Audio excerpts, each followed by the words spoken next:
knowledgeable. Listen, here's what's wrong with your hypothesis, your theorem, your supposition, your postulate. Honest. If that front ain't in gangsta, your back end won't be able to show its full potential. Understanding. You're going to suck. You're going to suck for the next couple of years. Passionate. I'm all over social media. I live it. This is the Kevin Sheehan Show on the Team 980 and the Odyssey app. Hashtag facts. It's the Kevin Sheehan Show. Now, here's Kevin. I'm still here. I'm alive. I'm well. For those that were wondering, I am back, as Michael Scott once said, after not getting the corporate job. And then he asked Dwight, or asked the office, who painted my office black while I was away? And Dwight said, I did. And he said, why? And he said, to intimidate my subordinates. A top 10 episode of all time of that show. Good morning. Usually, I am thrilled to be back from vacation, but I have to say that Italy is great. Lake Como, my first time ever in Lake Como. I've been to Italy a few times, never to Lake Como. That place is spectacular. I mean, it's borderline AI generated when you're there. You can't believe a place is that beautiful. I would not have balked, Max, at another few days off. And I never say that when I get back from vacation. I am much better in a routine. I know some of you are the same way. It's not that I am a creature to routine or to habit, but I kind of feel better when I am in a normal routine. But, this time could have used a couple more days. Not going to lie to you. But being back this week is good because it's busy. I mean, NFL trades, 2 of them, massive deals yesterday. One expected, one not expected. I'll get into those. The NBA Finals start tomorrow night. I did stay on top of the NBA playoffs while I was away. Much to my wife's dismay, I stayed up for 3 games, Italy time. Games 3, 5, and 7 of the Western Conference Finals. Those games start, by the way, Italy time around 2 a.m., 2:30 a.m. When there's an 8:30 start, there's a 6-hour difference. And on Game 7, that game did not end. And, all of the post-game pageantry and the incredible emotion from Wembanyama. I don't think I turned that off until it was around 5 a.m. local time.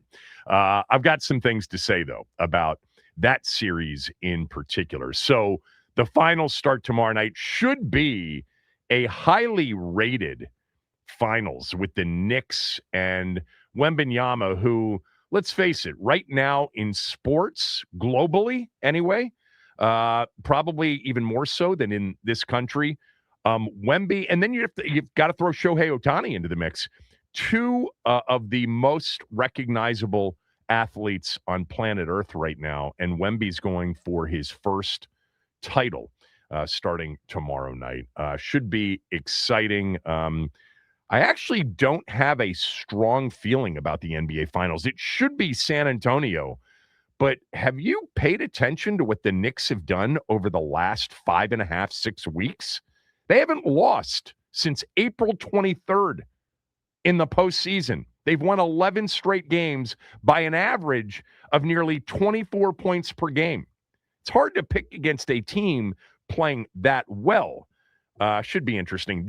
I think, Max, correct me if I'm wrong, I believe, because I'm such a hockey nut, that the Stanley Cup Finals begin tonight. Is that correct? That is correct. And it's Caroline and Vegas? It's between 2 teams that I have a great deal of disdain for. So it's you do. It's tough. I mean, well, why? Why Vegas? I mean, so Vegas, that's who we beat to win the one Stanley Cup that we have. Exactly, we beat them in the Stanley Cup final, and there was a lot of trash talk prior to that series that I will not let them forget, especially in their inaugural season. And I feel like Vegas fans have had it too good since they've joined the league. I feel like it's been pretty soft for them. I mean, they had to change the draft lottery rules and all that for protections and stuff like that after Vegas came in and Seattle joined the league. So they kind of got dealt a little bit more of a good hand than we're other losing teams. people here, Max. That's you fair. got to read the room. We're talking too much hockey. All right. Caroline and Vegas, right? Yes, and I hate both Neither teams. of those teams was the best team in hockey. Wasn't Colorado? Yes, Colorado, but Yeah. Vegas has been super hot, and John Tortorella joined the team at the end of the season, and I think they've been like 18-4-1 with him in the playoffs too. It's been incredible. All right. OTAs, I wasn't here last week for the all-important OTA week number 1. Most of you know that I am being sarcastic. No real news. I'll tell you, there has been some news, though, around the league. The 2 trades that I mentioned, and we'll get into those here this morning. And a lot of injuries, especially to a team in the division. Man, the Giants have lost multiple players during OTAs. That's real news. That's real substance coming out of OTAs. No offense to those of you who just live for play-by-play of training camp practices and OTA practices. Jaden Chigakonkwo in the seam in short 7-on-7 is not substantive. It isn't. But injuries are. But today, Blau and Quinn are speaking. I did go back when I got back yesterday and watched all of the press conferences from last week.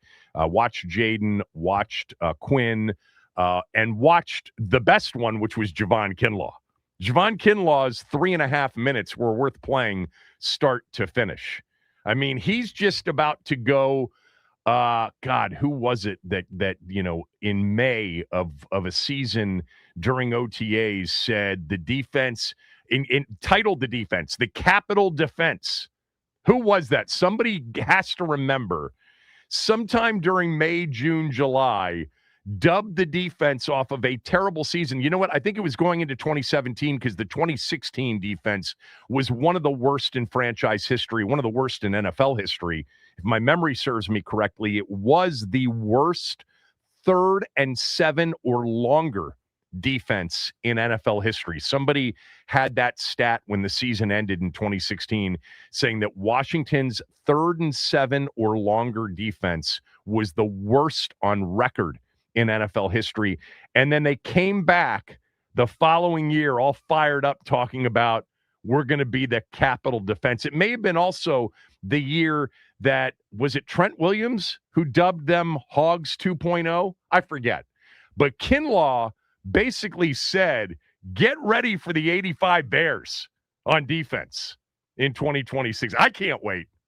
I mean, he was entertaining. And you know what? To his credit, at this time of year, you're looking to be entertained because the clips and the tweets aren't doing it for me. Maybe we can play some of the Kinlaw a little bit later on in the show. I forgot to mention that during our pre-show meeting, Max, earlier this morning. I do want to talk about something that I watched late yesterday into last evening, and I will talk about it through our What Do You Got?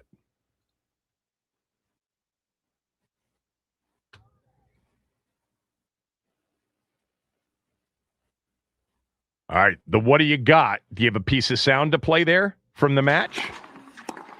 That's it. Arnaldi survives and advances. Not a lot of tennis on the show. That was Brian Anderson on the call of Matteo Arnaldi, an Italian, beating Francis Tiafoe from College Park in the second longest match in French Open history. 7-6, 6-7, 3-6, 7-6, 6-4. A match that lasted 5 hours and 26 minutes and ended at 1 a.m. Paris time early this morning. That is a 5-hour difference, not the 6-hour difference that I've been living in over the last week. That was at 8 p.m. Eastern last night. I will tell you that I stumbled across it. I knew Tiafoe was in the 4th round. I am a big Tiafoe fan, rooting for an American, rooting for a local DMVer. The Tiafoe story, if you don't know it, is an incredible story. Essentially grew up in the shadows of this tennis facility, this incredible tennis facility in College Park, with his father working as a custodian after they had emigrated to the United States. Tiafoe picks up a racket as a small child, and they're like, this kid's got some talent. and the rest is history. Frances Tiafoe has been a top 20 player basically for a few years now, made a U.S. Open semifinal a few years ago, and the field has opened up in Paris on the men's side.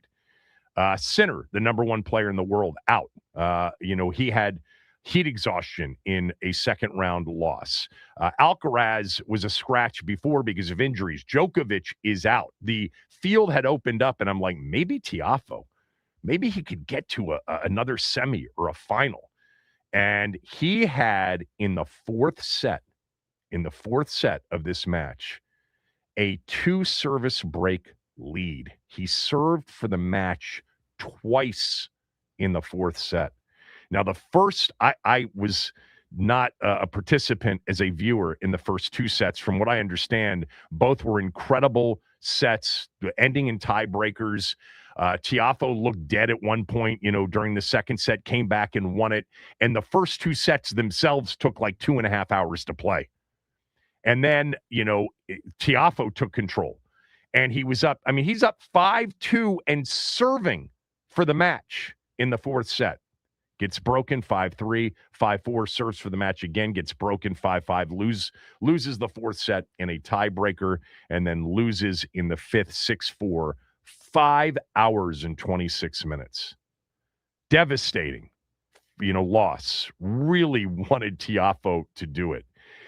The reason it's my what do you got is, A, Tiafoe was involved and the match was very significant and historic.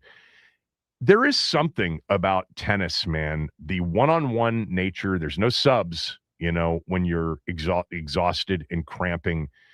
The survival of the fittest, aspect to these best of 5, specifically on the men's side. The women's side plays best of 3. You don't have these 4 and 5 hour matches ever on the women's side because they don't play best of 5 in the majors. Only the men do. So over the years, we have had epic matches that have lasted 4 and 5 plus hours. There was a very historic Davis Cup match between John McEnroe and Mats Wilander that lasted over 6 hours. And there is something so compelling about watching a best of 5 knockdown drag out, the points, the effort, the fatigue that they have to overcome. And many times, they're going for breaks, bathroom breaks, but they're changing clothes multiple times during a match. They're getting rackets sent out to be restrung because the matches are lasting so long. I mean, there have been matches like this. I remember Pete Sampras at the U.S. Open many, many years ago, probably mid to late 90s. He's throwing up into flower vases on the side of the court. And it is really fun and intriguing and very exciting and compelling to watch when you get one of these tennis long, drawn-out matches. By the way, who was at the match rooting for Tiafoe in Paris? AJ DeBonsa was in the crowd. They kept showing him on cutaways. AJ DeBonsa, apparently a good friend of Frances Tiafoe's. Who knew? AJ DeBonsa probably going to become a Washington Wizard. Tiafoe is a DMVer and a fan of all the local teams. So we will probably see Tiafoe at some Wizards games. Seeing him at some Terp games. He's a big Terp fan. I sat next to him one night at a game. Talked to him briefly. Big fan of Tiafoe, man. There's just something about his game, too. I don't think he just doesn't have that extra gear physically. I don't think he has it to become a multi-time major champion, but a lot of guys like Tiafoe have gotten into finals and even found a way to win one. And I thought this was an opportunity for him. It was his third straight five-set match in Paris at Roland Garros. And it was incredible to watch. I mean, honestly, the last I watched basically from late in the fourth set through the fifth set. It was riveting. It always is in those long, drawn-out major tennis events in singles. By the way, speaking of tennis, Serena's coming back. I don't know if she's going to come back to play singles. It seems to be very vague. She's coming back to play doubles in London in one of those tune-ups to Wimbledon. She's 44 years old. Anybody that's listened to me for a long time knows I am a huge Serena Williams fan. Always have been. I think she's one of the best competitors in the history of certainly individual sports. We'll see whether or not she plays singles. If she's going to play singles, Wimbledon is the place to do it. At 44 years old, she's probably still got the skills to win a few matches because of her big serve, and the points are much shorter. Whereas in Paris on red clay, the points are much longer. The matches much longer. 5 hours and 26 minutes. Those two went at it, and it was the second longest match in French Open history. Really upset that Tiafoe didn't get through. Had an opportunity in the fourth set for sure. When you're serving twice, the service advantage in this match wasn't significant because it's clay and you get more breaks of serve typically. And there were a bunch of them. But Tiafoe had an opportunity with the draw sort of opened up to perhaps make a deep run. 3 straight 5-set matches. I mean, the kind of shape that these guys have to be in to be out there for 5 hours and 26 minutes. Some of these points are so long on clay. They look like they're about to drop. All right, that's my what do you got? All right, when we come back, some thoughts on the OTAs from last week. I'm not a big, play-by-player from OTAs or training camp, as you guys know. But I did listen to the press conferences, and I had a few thoughts. And we'll get to the NFL trades yesterday. Garrett to the Rams. Wow, LA doesn't mess around. And the one that we all expected, A.J. Brown to the Patriots. Kevin Sheehan Show, the Team 980 in the team980.com. Why is my office black? To intimidate my subordinates. That's stupid.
Several guys. Yeah, we got some mother now.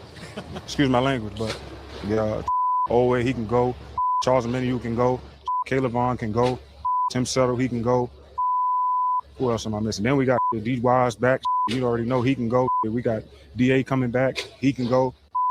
Jerzon can go. I mean, D. Payne can go. You know, it's gonna be exciting, bro.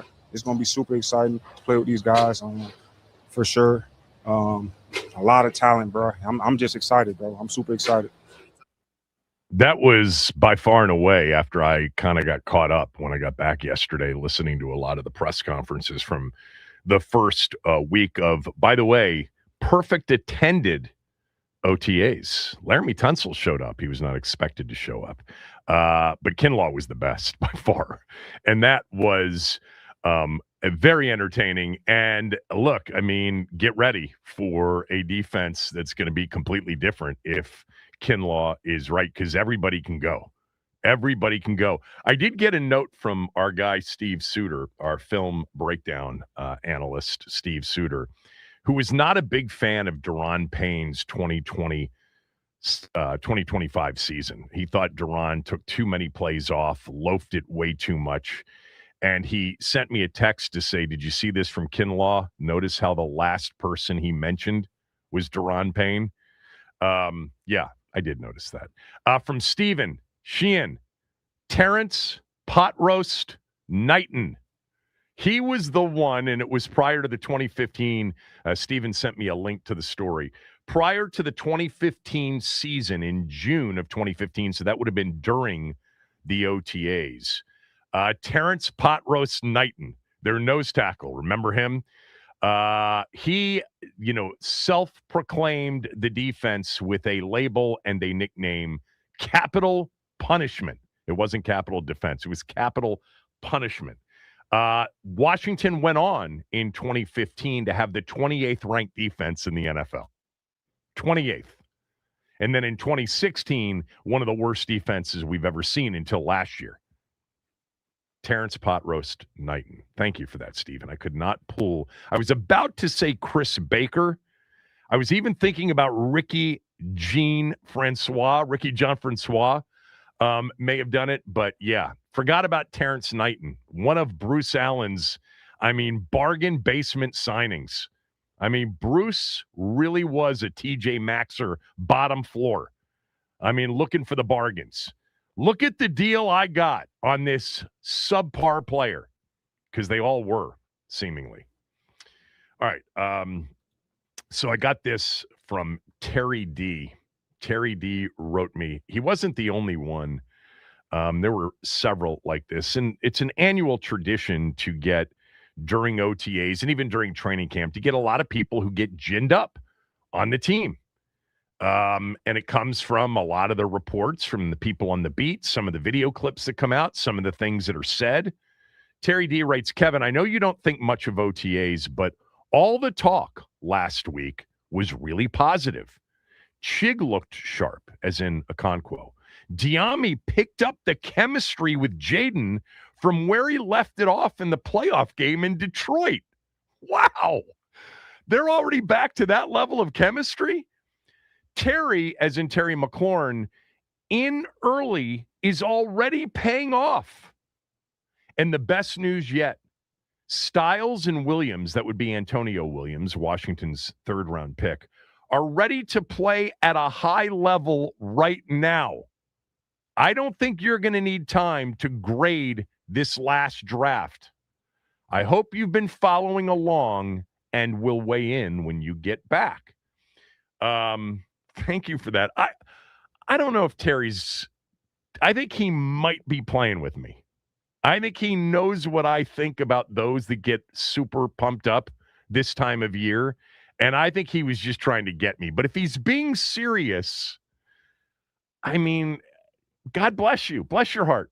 Bless your heart, Terry D. Bless all of your hearts that are really into the play-by-play of OTAs. Look, there's a market for it. I'm not begrudging anybody that disseminates information from OTAs as if it actually means anything. As I've said for many, many years, and this seems to be an annual tradition of talking about the reactions to OTAs, the reactions to training camp. The only thing that really we can take and register and do something with it is information about injuries. They're real. And by the way, I would also suggest injuries really to high-level players, borderline elite-level players. You know, unless you get a rash of injuries, which, by the way, the Giants have had. Have you been following their situation? They have lost 3 players to season-ending, as in 2026 season-ending, non-contact injuries during OTAs, including the cat that was supposed to replace Dexter Lawrence along their defensive front.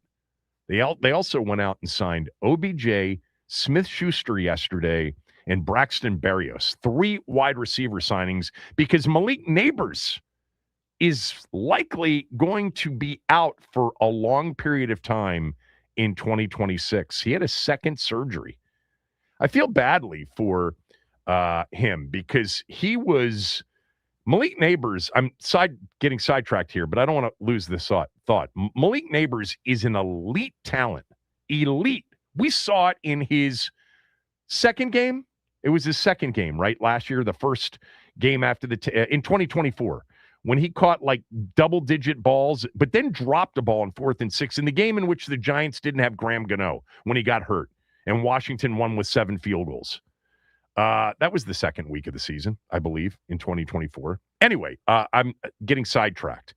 Injuries, trades, like the 2 made yesterday, and then big, late summer or early summer additions to the roster or deletions from the roster. But usually if somebody gets deleted and it's not an injury, it's because they weren't going to be very good to begin with. But like a summer roster addition, like a Brandon Ayuk or a Stephon Diggs, these are the things that are truly substantive, in terms of this time of year. Occasionally you'll get a piece of information from a coach or a player. That's why I like listening to these interviews, these press conferences, because they can sort of, if you're paying attention, sometimes there will be a tell there. Sometimes they'll say it directly. And, certainly there are people in this town that get information sometimes that isn't necessarily made public. But, I mean, Terry D, if you're serious, like Antonio Williams, look, you may be right about Sonny Styles and Antonio Williams. You may be right about Terry McLaurin. You may be right about, that's my favorite one, Diami and Jaden. Already, it's clear that they have the chemistry that they had towards the end of the 2024 season in the Detroit playoff game. What did Diami do? He had that, he had that unbelievable catch over the shoulder that Jaden dropped into the bucket. Remember that one? What was his stat line? He had a very good end of the season. I do remember that. I remember that Diami Brown really started to come on towards the end of the season. He had 5 catches for 89 yards. Oh, that's the Tampa game. And the Detroit game I'm seeing 6 was catches, 98 yards. Yeah, 6 for 98. He had a good postseason. In the postseason, he had 14 catches for 229 yards, 16.4 yards per catch, 1 touchdown in 2024. And definitely his productivity picked up towards the end of that season.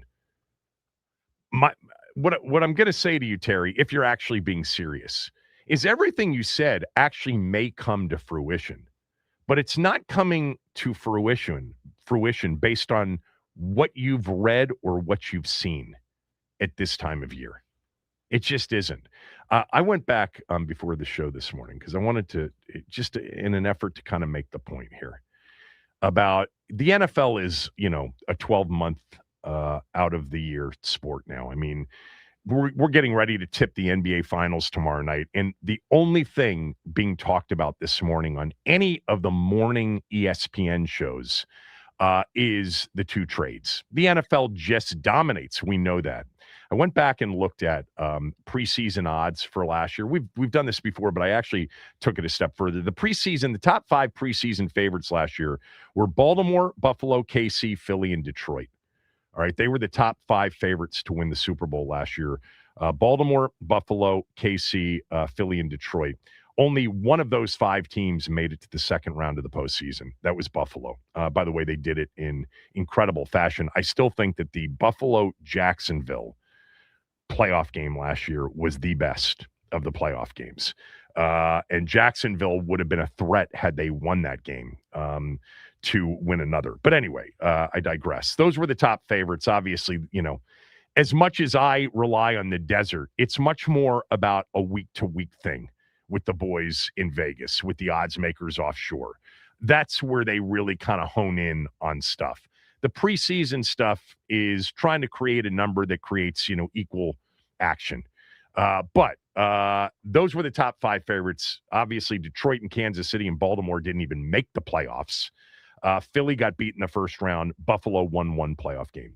But how about this to just further amplify the point about nobody knows anything this time of year? And nobody knows anything in September either, because this story on ESPN.com ran on September 4th, 2025, a couple of days before last season kicked off with Philly and Dallas on a Thursday night at the Link. 68 ESPN personalities weighed in with their AFC champion pick, NFC champion pick, Super Bowl winner pick, and league MVP pick. All right. We know that Seattle and New England played in the Super Bowl. Seattle beat the Rams, and New England beat Denver. Those were the final 4 teams. The Ravens were picked by 30 of the 68. They didn't make the postseason. The Bills were picked by 19 of the 68 ESPN people. They got to the second round. The Chiefs were picked by 8. They didn't make the playoffs. The Eagles were picked by 5. The Lions 3. The Broncos got a pick. The Buccaneers got a pick. And the Packers got a pick. None of those teams were in the Super Bowl. Only the Broncos made the final 4. The Rams weren't even in the mix. Seattle was far from the mix. I told you this before. Seattle and New England's over-under numbers last year heading into the NFL season, 7.5. That's what Washington's is heading into 2026. The AFC champion pick, Ravens got 33 out of the 68. The Bills got 25. The Chiefs got 9. The Broncos got 1. So nobody got an AFC champion right, and nobody got an NFC champion right. The Seattle Seahawks didn't get 1 vote out of the 68. And the Rams, who played in the NFC title game, only got 1 vote. The Eagles and the Packers and the Lions were the real threats. League MVP last year was Matt Stafford. Out of the 68 ESPN personalities making preseason picks, nobody gave Matt Stafford a chance to win the MVP. And I'll also mention nobody had Drake May as an MVP candidate. He finished second. Lamar Jackson, Burrow, Josh Allen, Mahomes, and Jaden Daniels were the top 5 picks to win the MVP prior to last season. We just don't know much, guys, this time of year. It's the best part of the sport. It's so unpredictable. There are so many things that you just can't possibly predict, in May or June or July or August. Sometimes it takes until November to really figure it out. I did love Kinlaw, though. I loved Kinlaw just dropping. I mean, he used the S word as essentially a comma between mentioning how many of his new teammates can go and are MFers. Because Owe can go. He can go. Amenahue, he can go. Calevon can go. Settle can go. Dietrich can go. D.A. can go. That's Dorrance Armstrong. He's coming back. We know he can go. D. Payne can go. I hope he's right. I'll tell you what, I thought Kinlaw was good last year. I think Kinlaw will be good this year. And I do think that, there was another, I copied and pasted a bunch of these emails and tweets that I got while I was away about OTAs. Where was the other one? This one from Glenn. Glenn wrote, really missed you this week. He meant last week. Seems like every move Adam Peters made in the offseason is paying off. Now just one Ayuk or Diggs domino to fall, and look out. Yeah, it's way too premature to say that Adam Peters' off-season is paying off. That doesn't mean that you can't have an opinion about Adam Peters' offseason, about what might happen and project what will happen and hope will happen, and even feel strongly about what will happen. But there is nothing that's happened so far that would tell you that Adams' offseason is paying off. That won't be realized, if it's realized, until the games start in September. It doesn't mean that I don't like what he did, because I do like what he did. I love, A, he identified the problem, defense. B, he identified that the talent was part of the problem. C, he identified, along with his head coach, that the coaching was part of the problem. And doing the same thing over and over again is the definition, of course, of insanity. And they didn't do that. They went out and changed everything up, and we'll see if that pays off. We won't know for a while. Put it this way, running it back with the group they had last year probably wasn't going to pay off. And that's why I like the offseason. And look, a couple of the players, I do like Owe. I think Owe has a chance to be a really good player. I think maybe they got him as an ascending player. You know, Suter, by the way, in one of his texts to me over the last week, said he was watching film on Settle, and he thinks Settle's going to have a really good season. Now, he said this, and it's so true, we don't know how he'll be used. We can guess on how he'll be used, but in a new defensive scheme, we can only guess on how he'll be used. And then it's at the NFL level, how it all comes together, how everybody fits together. That's what Howie Roseman's done really well. You know, probably better than anybody else. Speaking of Howie Roseman, he was involved in one of the big two trades yesterday. Let's get to that next. Kevin Sheehan Show, the Team 980 and the team980.com.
Down in 10. Hurts going sideline. Brown and a perfect drop in the bucket for a first down. Could not throw that any better. 28 yards. Inwell stays in. He hasn't carried it today. It's been all pass when he's been in the backfield. He's got Brown. A.J. Brown cuts it back. Looking for the end zone. Inside the 15. Inside the 10. He's in. And the Eagles have their first lead. That was back on October 1st, 2023. That was that really thrilling overtime game. Washington chose, remember, at the end of regulation to not go for two after the touchdown pass. Was that to Jahan Dotson that Sam Howell threw to tie the game at the end? I think it was. You're not helping me here. I'm looking it up. Yes, it was to Dotson on the final play of regulation. Remember early in the season when we all thought, and I say we all, with tongue placed firmly in cheek, that Sam Howell was going to be the next Joe Montana.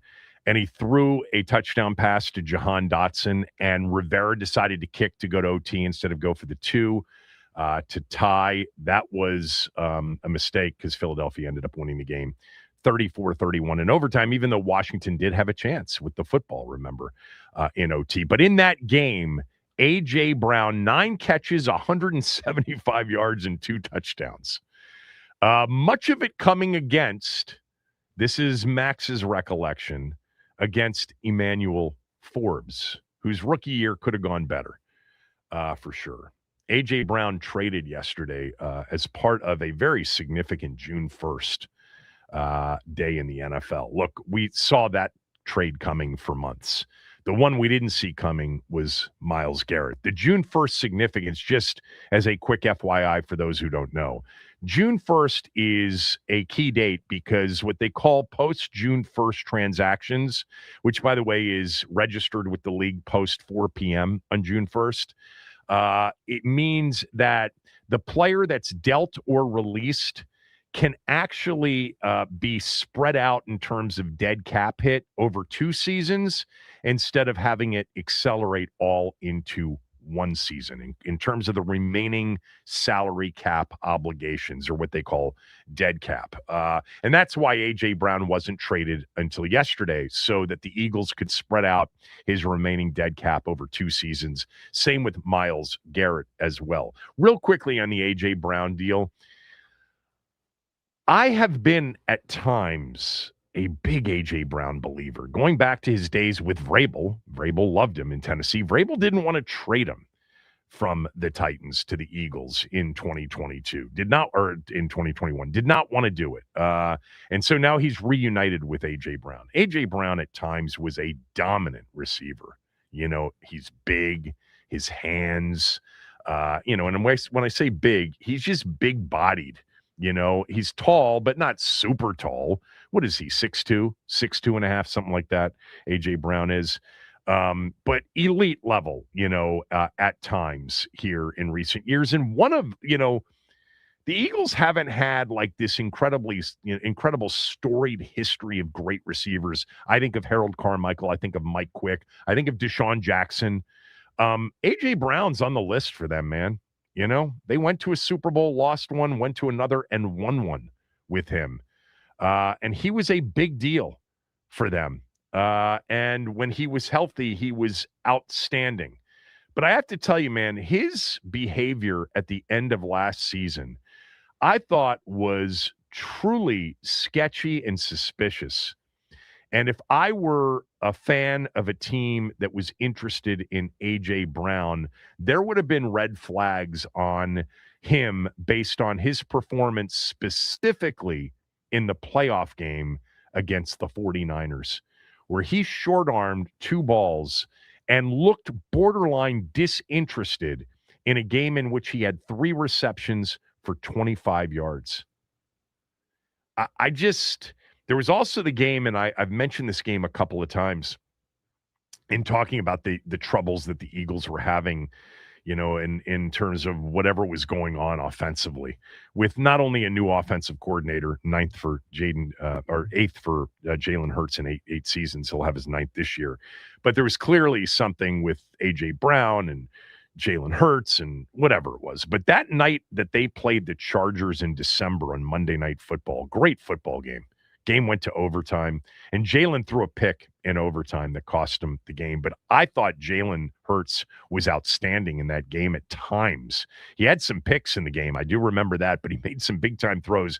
But A.J. Brown dropped like 4 or 5 balls right in his hands and didn't look upset about it, didn't look, concerned, looked again towards the end of that season, like a lot of the Eagles did. They looked, disinterested.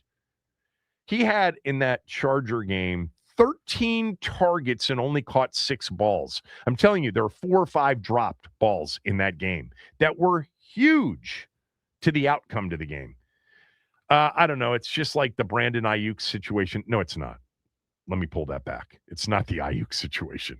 But with respect to, I'd be a little bit leery, especially trading for A.J. Brown, that you're going to get his best. Now, being back with Vrabel, being enthusiastic, being out to prove something sometimes really works, especially for a year or two. And he is a talent. There's no doubt about it. He's a talent.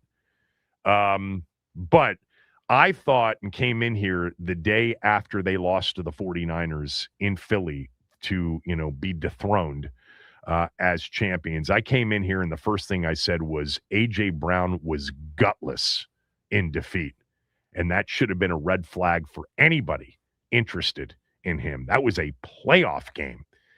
And on multiple occasions, he left his quarterback, his offensive coordinator, his offensive teammates, his team hung out to dry with the lack of effort. So whenever you see that, from a player, and you didn't really see it from him before last year, but whenever you see that he's capable of throwing in the towel, sure, it can be because things have gone so sideways that they don't, but that's not what you want to see. You want to see the guy bleeding on the field for his quarterback, for his team, in what turned out to be his final game as a Philadelphia Eagle.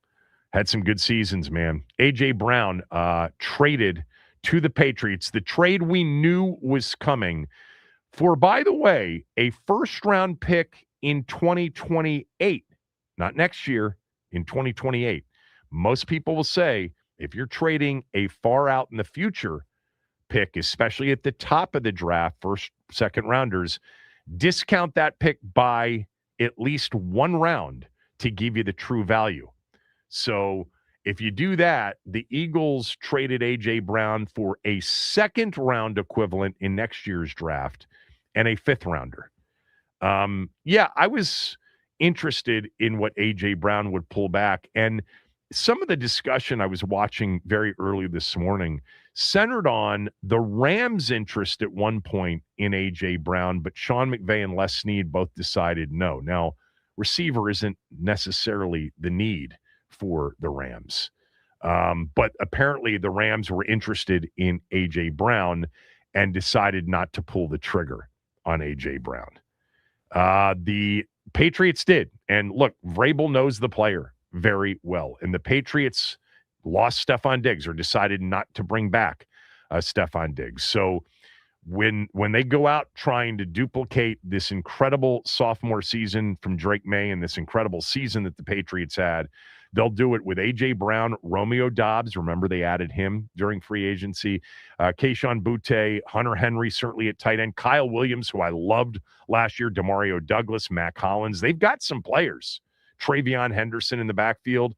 They've got some talent, no doubt. And then they've got real talent defensively, where they were outstanding at the end of the season and in the postseason. New England's defense went from subpar for the first half of the season to badass when we got to the playoffs. But if you want to play the at least early season schedule game, they open up with Seattle on Wednesday night, September 9th in the season opener, the kickoff game to the season in a rematch of the Super Bowl. Then they've got the Steelers at home in week 2. Playoff team from last year. Jacksonville on the road in week 3 and Buffalo on the road in week 4. How about Seattle, Jacksonville, and Buffalo on the road in your first 4 games, and your one home game is against a division champion from last year, the Steelers. It looks daunting. You never know what it will be when you get there. That's the danger of the schedule game. It's not who you play, it's when you play them. But early in the season, barring a lot of training camp and OTA injuries, those teams look formidable for the Patriots. But I love Vrabel as a coach. I think he's outstanding. I think Drake May really was legit last year. I don't think that there was a lot fake to it. Look, he was not very good in the postseason. There's no doubt. In fact, he was dreadful in the postseason, if we're being truthful. But that's still a well-coached team, a very good defensive team coming back on paper. Those are big-time games early in the season, and A.J. Brown will be a part of them. Myles Garrett will be a part of meaningful football for one of the very few times in his already Lock Hall of Fame career. He was the other big piece of NFL news yesterday. We'll get to that trade next.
So the other big trade of the day, Myles Garrett to the Rams. That one, not expected. By the way, David Blau is talking before OTAs begin today. Dan Quinn as well. We'll have some of that sound for you for sure. And I promise you, for the few of you that care, I will weigh in on Oklahoma City's loss. I was dead wrong about Oklahoma City. I didn't think there was a chance they could lose 4 out of 7 to anybody when the postseason began. So Myles Garrett traded to the Los Angeles Rams.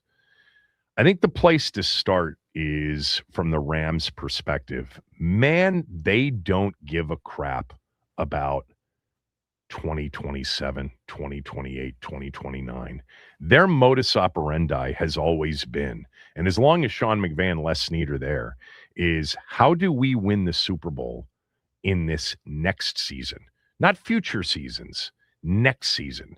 It is an understanding, by the way, of just how dynamic the league is and how every season is its own entity in terms of what happens. It's what we talk about all the time, what we've already talked about on this show today. Every team has a chance. No one had New England or Seattle last year. Nobody did. Their over-unders were 7.5, and 68 ESPN experts, so-called. Nobody picked either one of those two teams to be in the Super Bowl. None of those two teams were picked to be in the Final Four of last season. The Rams go for it basically every year. Now, you could say, well, they drafted Ty Simpson at number 13 this year. That is a bit of, a difference in the way they've maneuvered in the past, no doubt, to take a quarterback for the future. But it's also the reason quarterback is that they're in position to think the way they think every season. And that's, where the rub is, because not every team can do what the Rams do every year and say to themselves, we can win the Super Bowl this year. Because to start that conversation legitimately in your head, you have to feel like you have the quarterback. Now, did Seattle feel like they had the quarterback to win a Super Bowl last year before the year started in Sam Darnold? I mean, probably not. I'm not saying they didn't feel that way, but most didn't, clearly. Everybody can feel that way, but to really decide on going for it, you better have the quarterback that you think is good enough to win a Super Bowl with. And the Rams have had that. Even with Jared Goff, they felt like they had it. They did. Even if he was more of a game manager than a playmaker. Stafford's elite. He was elite in Detroit.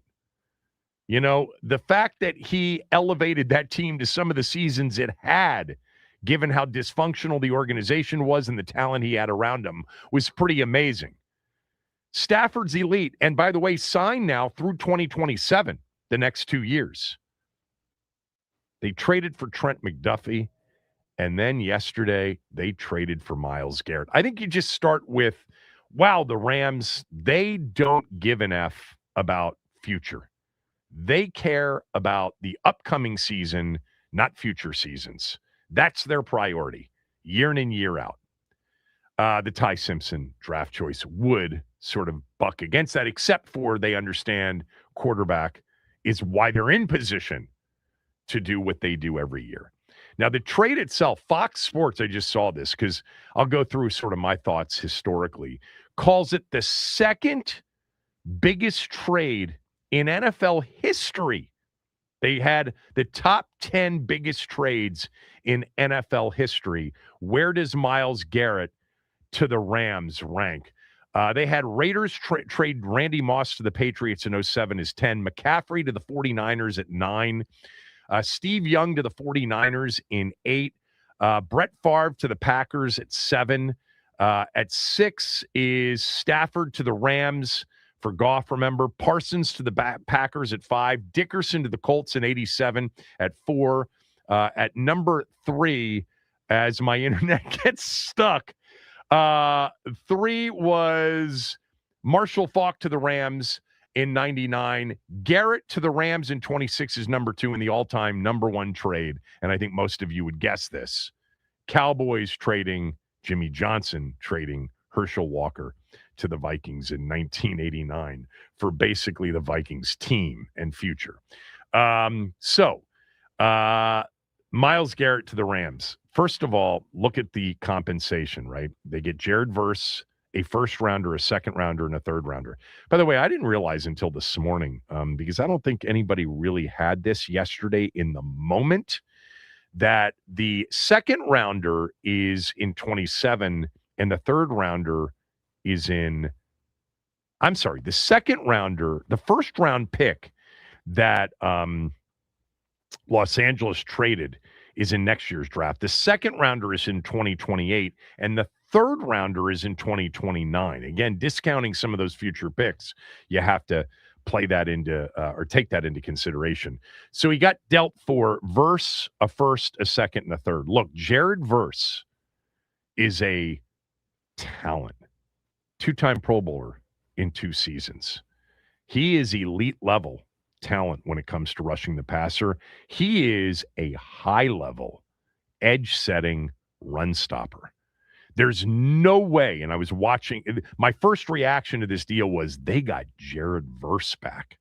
That is a first-round equivalent, if not more than a first-round equivalent, because it's a known versus an unknown. And let's face it, if Jared Verse was in exchange for another first-rounder, let's say the deal was 2 firsts, a second, and a third, instead of Jared Verse, a first, a second, and a third. With the Rams, that first rounder is more likely than not, even in 2028, going to be a later round pick. More likely than not. No guarantees on that. Jared Verse is so much younger and has a massive upside. Now, to compare anybody to Myles Garrett is insanity, really. Myles Garrett has been, I think, the most dominant defensive player of his era from that position. Certainly Aaron Donald from the inside would be the most dominant from that position. I was listening to some of the discussion from guys like Schefter and others this morning. The Rams basically turned on the tape of last year's Myles Garrett record-setting sack season, and what they found was what was even more dominant than they even understood. Of all of the sacks, of the record-setting number of sacks that he had last year, basically the significant majority of them came with a 4-man pass rush, with him being double-teamed. I mean, this guy has been an absolute wrecking machine at that position. And people will say, well, what's it done for Cleveland? I mean, it's Cleveland. What would it have done in another organization? Probably elevated them to better success and maybe even some playoff success. But the organization and the Deshaun Watson situation in recent years, they did go to the playoffs, remember, in 2023 with Flacco at the helm. But, look, almost any other position in the league is no guarantee for wins like quarterback is. You'd probably go to receiver and defensive end next, but even the best defensive end of his generation and one of the greatest to ever do it, that's who Myles Garrett is, wasn't able to elevate Cleveland to great success. I think the trade is interesting from this standpoint. First of all, real quickly, in comparison, the only deal that really compares to it, there are 2 of them. Parsons to the Packers last year, 2 first rounds and Kenny Clark. I still think what the Rams gave up is a little bit more in overall compensation, because Jared Verse is certainly better than Kenny Clark and younger and with more upside. Plus, they got a first rounder, and then they got a second rounder and a third rounder on top of that. The Khalil Mack deal from the Raiders to the Bears in 2018 was 2 first rounders, a third and a sixth. But the Bears not only got Khalil Mack back, but they got a second and a fifth rounder. So the second and the fifth rounder is actually better than the third and sixth that they gave up. And so really, when you net out that deal, it's more like a first and a very late first, early second round pick. So the compensation is very likely the largest price ever paid for a defensive player in NFL history. I think it makes sense for a player like him. Remember, we were, discussing this last offseason before Cleveland paid him. and kept him and decided to keep him. I think the deal for Cleveland makes a lot of sense. Look, every team always has a chance to go from not much expected to a lot of wins and even tension. We see that every year. We saw it with Washington in 2024. We saw it with New England last year, obviously. But the Browns certainly don't appear to be on the brink of anything special.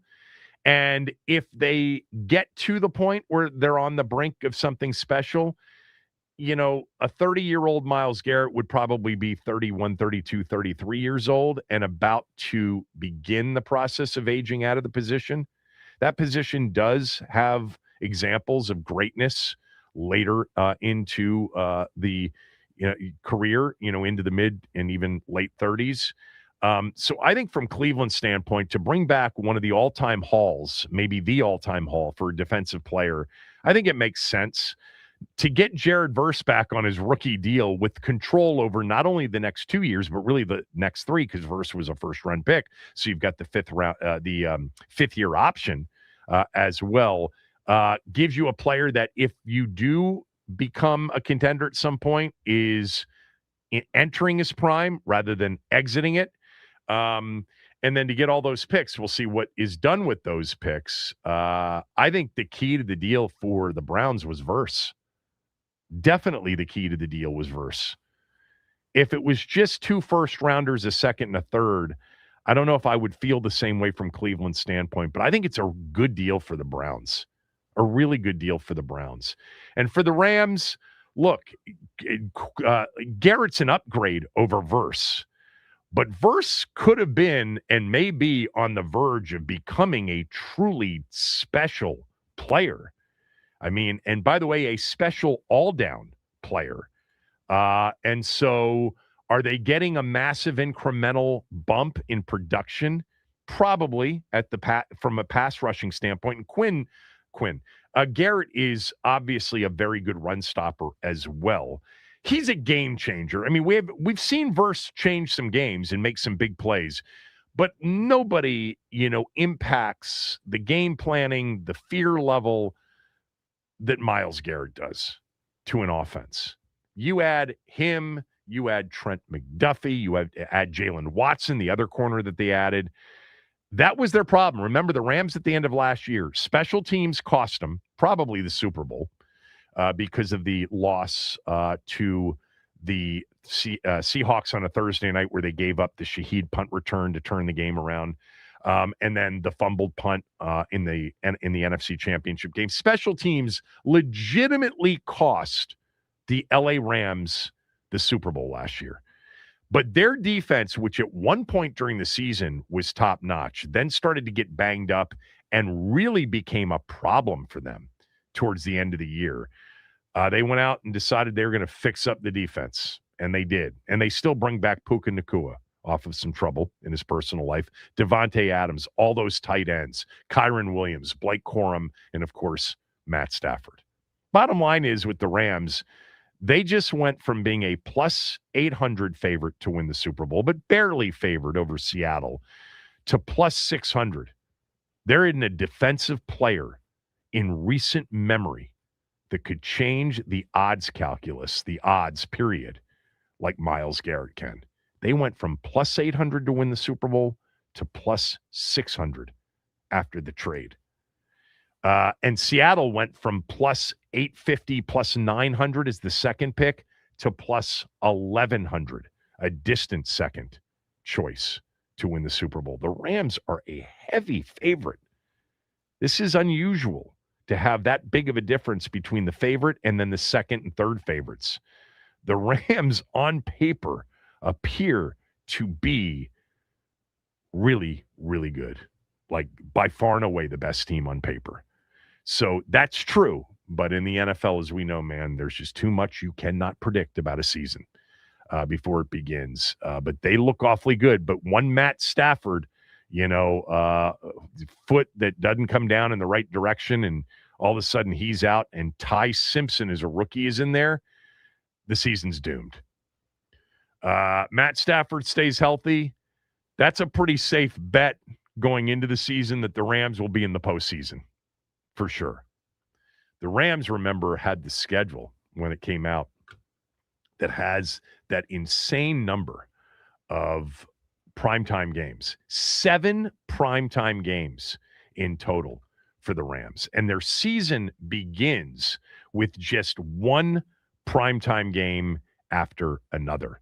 You know, it starts with the game in Australia against the 49ers, excuse me, in the first ever game in Australia. And then they come back in week 2 with a Monday night game against the Giants. I think 4 out of their first 5 are in prime time, and they have 7 total in prime time.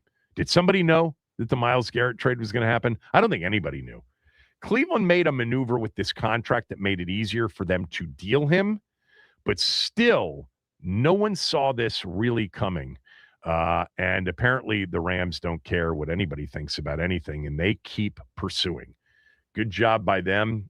Although losing Jared Verse, that's a big-time talent. Future, perhaps perennial kind of pass rusher elite. Here's the Rams schedule. The Rams schedule starts out in primetime with the 49ers. Then it's the Giants. Then it's this is crazy. Apparently, Sean McVay, remember I had Max St. John from the league schedule making group on the show. And I asked him if Sean McVay or if teams push back on all of these primetime games, and the Rams actually embrace it. It's interesting that they embrace it because several of their primetime games are at home, and it makes it somewhat easier, doesn't it, when you're traveling with a road team to SoFi to be there for a Monday night game? Maybe not. Maybe you got to be back at work. The 49ers in primetime Thursday, September 10th. Week 2 is a Monday night game. Week 3 is a Sunday night game. Week 4 is a 1 o'clock game at Philadelphia. Week 5 is a Monday night game. 4 of the first 5 in primetime for the Rams. We're going to get a chance to see a lot of Myles Garrett early in the season. And, of course, they come to Washington Sunday, November 8th for a 1 o'clock game. All right. David Blau has spoken. Dan Quinn has spoken before round 2, day 1 of OTAs. If there's any good sound, we're going to play that for you when we come back. And I will weigh in on what I was unable to weigh in on last week, and that is the NBA playoffs and the San Antonio Spurs Game 7 win on the road. We'll do that and more on the Kevin Sheehan Show, the Team 980, theteam980.com. We're also live on the Odyssey app, and you can watch this show on the Team 980's YouTube channel. Hit the subscribe button, hit the like button when you get there. I do want you to know that Window Nation right now has a very good deal going for the month of June. Those hot summer days are around the corner, supposed to really heat up this weekend, 90s during the day. If you're one of those DMVers that runs air conditioning sun up to sundown to keep your home cool, you've probably got older windows. They're the likely problem. Well, Window Nation can fix that problem. And in the month of June, you can do it at half price with their buy 4, get 4 free sale. Out with the old windows, in with the new, and you'll only pay half price. Also, add to that, if you choose to finance the purchase, no money down, no monthly payments, and no interest for 2 years. You're not going to beat that deal anywhere. I've been a part of Window Nation as an endorser for 18 years now. I've been a customer of Window Nations. I promise you that if you give them the chance, it'll pay off. Paying off is a theme today because many people believe that what they saw at OTAs last week, things have already started to pay off. But I promise you with Window Nation, it's real. If you schedule a free in-home estimate, they'll come out, they'll leave you with a quote, and then they'll leave you alone. You make the choice, but it all starts with a very convenient hour or less in-home estimate. To schedule that, go to windownation.com or call them at 866-90-NATION. Window Nation is a proud partner of Wounded Warrior Project.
I like that group, by the way. Watched 3 of those games while I was on vacation in Italy at very early morning hours. Tirico, Reggie Miller, and Crawford are really good together. I enjoyed that pairing, but I do think that the finals pairing of Breen, Legler, and Jefferson is the best right now because I think Legs is the best in calling the NBA Finals. We had Legs on early on in the playoffs. So I'm going to try to get him on before the series begins tomorrow night, but if not, we'll certainly have him on sometime during the finals or afterwards. He is busy, and he is a preparation freak when it comes to calling these games. Looking forward to the NBA Finals, which start tomorrow night. David Blau spoke a little while ago. We're going to have some of that sound for you coming up before the second iteration of OTAs began today. Dan Quinn spoke as well, so we'll have that sound. Max is putting that together, and we'll play for you any of the relevant portions of both of those. Some players will talk as well. So I mentioned this at the top of the show. I did, look, before I left, you guys know how much I was into these NBA playoffs. And even though we were taking this very long ago planned family vacation with, by the way, 8 of us, my wife, me, my 3 sons, and their 3 girlfriends. No big news on the trip, if anybody was interested. I know that, sometimes those things generate news, but nothing remarkable. Those things all happen in their own time. By the way, as parents, you're not going to make a difference no matter what you say.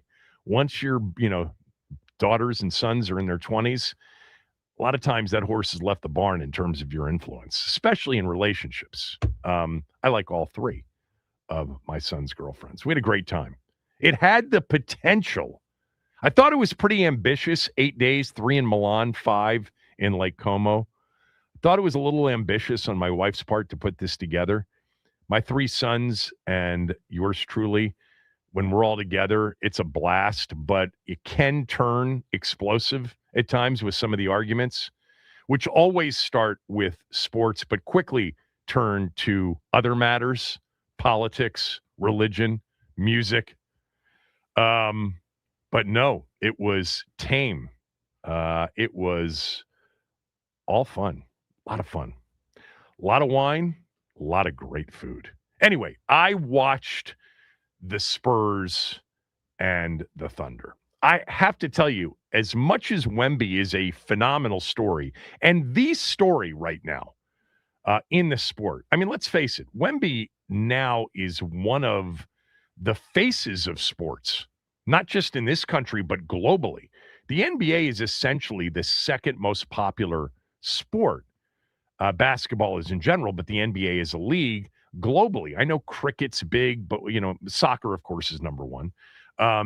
But the NBA, I mean, even when I was away, we had, we met some different people, and one guy in particular just peppered me over and over again with NBA questions. And they're into it in Europe, the NBA. Anyway, I stayed up and watched games 3, 5, and 7. I have to say that after game 3, when Oklahoma City went into San Antonio and absolutely demolished them, I thought it was over. I picked Oklahoma City to win the title. I picked Oklahoma City to win the title with the one caveat of what Denver or San Antonio could do to them in a Western Conference Finals. But I didn't expect them to lose. I thought it was going to be really hard to beat them 4 out of 7. I'll begin with this in terms of that series. Let me just real quickly on the Knicks-Cavs series. I didn't stay up to watch that. The Cavs are truly one of the most spineless, gutless teams you'll ever see. I've said this, I don't know how many years running. G from the shop, Paulie, all of the regulars that are into hoops will back me up on this. I've been saying for years that not only is James Harden the most joyless player to watch in sports, you'll never win anything if he's one of your 2 best players. He just is a zero when it matters the most. And he was dreadful in that series, especially in that absolutely despicable Game 4 effort by the Cleveland Cavaliers against the Knicks. What an embarrassment the Cavs were in that series against the Knicks. I know they went to 7 twice in the first round and the second round, and they won a 7th and deciding game in Detroit. That was impressive. And I thought, even though Harden statistically was terrible in that game, I actually came in here the next day and said I didn't think he played as badly as his stat line read. He had in game 4 against the Knicks his 33rd postseason game where he had more turnovers than made field goals. He was 2 for 8 in a closeout game. He may be one of the worst closeout game performers in NBA playoff history. I've never seen a player that seems to be completely oblivious to the differences between the regular season and the playoffs like James Harden is. I had no interest in that series, staying up for it where I was, because I knew there was no chance. OKC and San Antonio, completely different. I want to start with Wemby. He was so great in game 1. I was here, doing the show after games 1 and 2. The 41-24, the double overtime game in game 1 was just an absolute, dominant performance. He is right now, I think, along with Ohtani, we've got 2 U.S. sports team stars that are international foreign players that are so big globally, but they're big in our country too. I mean, let's not try to act like we're only into American stars. I mean, that's just not true. Ohtani is a massive superstar in this country, and Wemby's on the verge of becoming one, and Jokic was before that, and Luka's been that, and Giannis has been that. I mean, the best players in the NBA are foreign. The last 2 MVPs have been won by a Canadian. The best player in the game right now is French. Luka's an all-time scorer. He's Slovenian. Giannis looked like he was going to take this mantle at one point, and Jokic looked like the same thing. Wemby's great. Here's the thing about Wemby. In terms of the series and Game 7 in particular, Wemby got support and Shai Gilgeous-Alexander did not, and that was the difference, and that's why San Antonio's in the finals and Oklahoma City's at home. The thing that really threw me for a loop was Wemby's reaction after the game on Saturday night. The weeping, the uncontrollable sobbing and tears. He is an emotional athlete. You see it in his play. You see it in how dramatic he is when he gets banged around, hit. He falls down. The over-under on him hitting the ground during a game has to be 8.5 every single game. Now, he is big and he fall hard at 7'5", and they targeted him, and they were physical with him. I have to tell you, I said this after game 1 and definitely after game 2 when OKC evened it up. This was one of the most intense series that I can remember in the NBA playoffs. And I am old man, get off my lawn when it comes to the NBA. Maybe not as much as Lavero is. Okay, Lavero thinks that Kuzi and the 62 Celtics, would win the title. They wouldn't even win 15 regular season games, in my opinion. But that's for another day. The emotion from Wemby was a culmination of just one of the most intensely played 7-game series I think I've ever seen. The physicality, if that's a word, was second to none. I mean, I can go back to the Pistons in the 80s and all those. I've never seen so much contact not get called on the perimeter. This was football throughout this series, and I loved it. I was there for all of it. Loved it. And his emotion at the end, look, I know that a lot's been written about how emotional a player he is on the court, and look, some of those emotions aren't great emotions. He lets his temper get in the way. He's got ejected from a game in the Minnesota series. He had a flagrant in it was a Game 7 the other night. I mean, he's not afraid to take an elbow and swing it at somebody. He loses his cool. He does.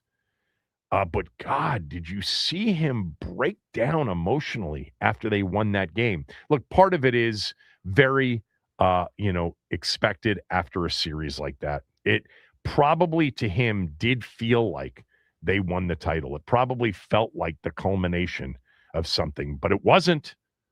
That was just a Western Conference championship. They have 4 more wins to get a ring, and in watching him, you would have thought, if you weren't paying attention, oh my God, San Antonio just won the title. Victor Wembanyama is a champion at 22 years old, except he isn't. He's got to play the New York Knicks. Now, the Spurs deserved it. There's no doubt about it. I was dead wrong. I did not think the Spurs could win 4 out of 7 against Oklahoma City. Now, injuries always play a factor in sports. They're not excuses. They're reasons, people, from our seat. I'm not suggesting that if I were the GM or the coach of a team that I would use them as excuses. I would not. But I'm not in those positions. I am an opiner, like you guys are, among friends and among show hosts sometimes on social media. We have opinions.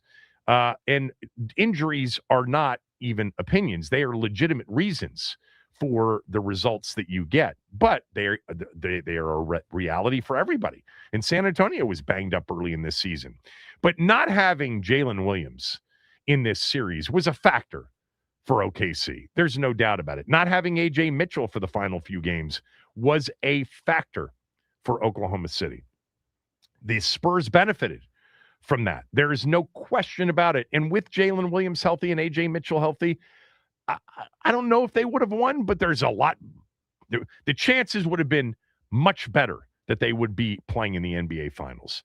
But look, they're a reality, and the truth is they won 3 games without Jalen Williams in this series, and they were favored to win Game 7. And on top of that, if you've been following this like I have, what have we said about Oklahoma City the last 2 years? They're in a deeper team than Oklahoma City. They are so deep. So if they're so deep, they should have been able to overcome that injury. And they didn't. And the big difference ultimately was Wemby got support and Shai Gilgeous-Alexander, the 2-time MVP of the league, did not. He did everything he could, but he got no help in Game 7. Wemby got a lot of help.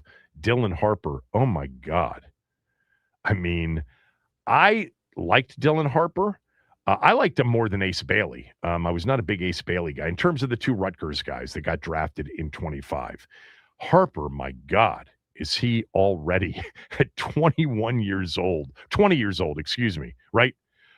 Ridiculous. Stephon Castle, the same. De'Aaron Fox was, I think, the key to the 7th game win. Because Wemby had 22 and 7. It was nothing great. He was outstanding in the game. But 6 other players, he got support. 6 other players scored in double figures. Keldon Johnson off the bench, 6th man of the year. Champagny. They just had support. He had support. And on the flip side, Shai Gilgeous-Alexander did not. But was he incredible in Game 7? I've read a lot about SGA. I've heard a lot from some of you. I'm an SGA backer for sure. The flopping is certainly an issue. We've certainly seen it before. I mean, who flops more over the course of time than LeBron? He didn't get many bailout calls in Game 7. I like Shai Gilgeous-Alexander a lot. I think he is a really, really good, great player and deserving of 2 MVP awards in a row. He was sensational in Game 7 Saturday night. He got 35 on better than 50% from the floor. He was 12 of 21 from the floor. And some of those shots he hit were so difficult because that defense was targeted at him. The double teams came consistently, and he just didn't have anybody. I mean, I know they were supposed to be the deepest team, but Chet Holmgren was MIA. He emptied the holster, SGA did. And he was, for those that have said, not really blown away with SGA. He's a big-time flopper. He gets bailed out.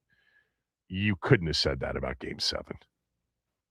He was unbelievable, and you saw the best of somebody up against it with no help, almost carrying his team to a victory. Look, best of sevens ultimately in a series like that, it comes down to the support. One player is not going to win a 7-game series by himself like the one we just watched. The Spurs had all the support for their superstar, and the Thunder did not. And I'll end it with this. I thought Chet Holmgren put on one of the most miserable, weakest Game 7 performances by a player who is a supposed star that I have ever seen. And I know we are always in this era of recency bias, but I don't think you can find many games from an all-NBA third teamer in the regular season, a man who may not be 7'5" like his counterpart was, but is 7'1". And in a 7th and deciding game at home, he basically wet himself start to finish. He needed multiple pairs of undergarments. He was frightened, terrified of the moment. I don't think I've ever seen anything like that, ever. Chet Holmgren had 4 points and 4 rebounds in Game 7. But the biggest indictment of his Game 7 performance wasn't that stat line of 4 points and 4 rebounds in 33 minutes, mind you. He wasn't hurt. He wasn't in foul trouble.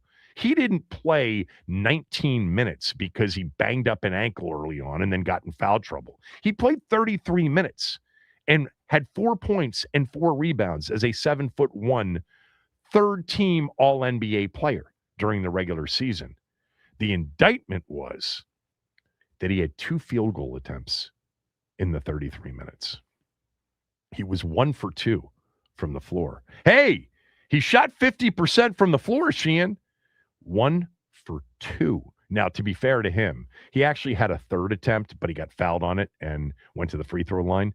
Stat line reads 1 for 2. 4 points, 4 rebounds. 2 total shots is the real reflection, the real indictment of him. He was terrified. He was a mental midget like I've never seen at the professional level in a game like that. He was so scared with the basketball, so terrified of Wemby. He was missing in action in Game 7. Now, it's hard to be missing in action when you're 7'1", but I think Chet Holmgren's 7th game in the Western Conference Finals in 2026 will go down as one of the worst, weakest, most feeble Game 7s by a capable player of all time. Chet Holmgren's like the perfect example of why it's dangerous, why it's tricky to declare anything about the NBA based on regular season results, teams, players. When you try to do that, you're really, really going down a path that you can be made foolish on. The playoffs are completely different than the regular season. And in the playoffs against a really good player, a better player, Holmgren was completely exposed. Completely exposed. You would never, ever, if you voted for all NBA after the postseason, Chet Holmgren wouldn't have gotten a vote for any of the 3 teams. Now, he's young. He can come back from it. You know, he's 204 pounds soaking wet at 7'1". Eventually, maybe he'll physically grow into himself. I think when I said the weakest, the most feeble, that is part literal because he's just a weak physical human being at that size. Maybe it's because he's not a big weight guy. I don't know what it is, but he's got to get stronger. I mean, he was the 7'1" kid, you know, as a freshman in high school that gets put on the varsity because he's so tall. And when he goes out there to play, it's like, oh, bless your heart. You're just not ready for this. I still see, and maybe I'm delusional here, I still believe Oklahoma City as currently constructed, because there is some talk about acquiring Giannis from Milwaukee for Holmgren and, you know, some picks. Oklahoma City basically has like a cupboard full of first and second rounders over the next 7 years. But even if they don't make a deal, like I still look at Oklahoma City and I see a team because they defend so well that as currently constructed is still a threat to win championships, plural, even with the Spurs in the West. Because I do think that if Jalen Williams had been healthy, I think the Thunder would probably have won the series. But I'm not, they won 3 games and had a chance in Game 7 without him. But man, the Spurs, I mean, their 3 best players, you could argue, certainly their best player is 22 years old. Their second best player, third best player, Stephon Castle is 21 years old. Dylan Harper's 20 years old. This is a new day in the NBA. 20, 21, and 22 into the NBA Finals, beating and dethroning the NBA champs.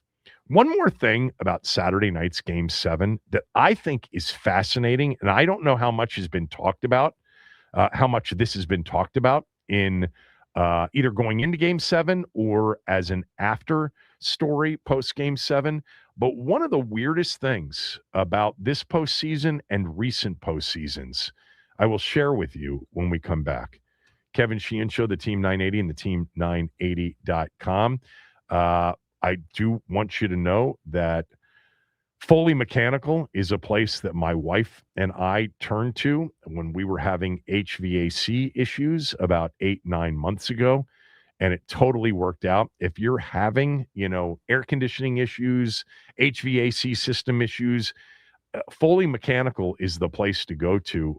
Dan Foley himself, he owns Foley Mechanical, came out, dealt with my wife and I directly. He's super impressive. He owns 100% of the company. This is not, a franchise. He's not a franchisee. He's not backed by, a private equity firm. He controls the quality from the equipment to the people he hires.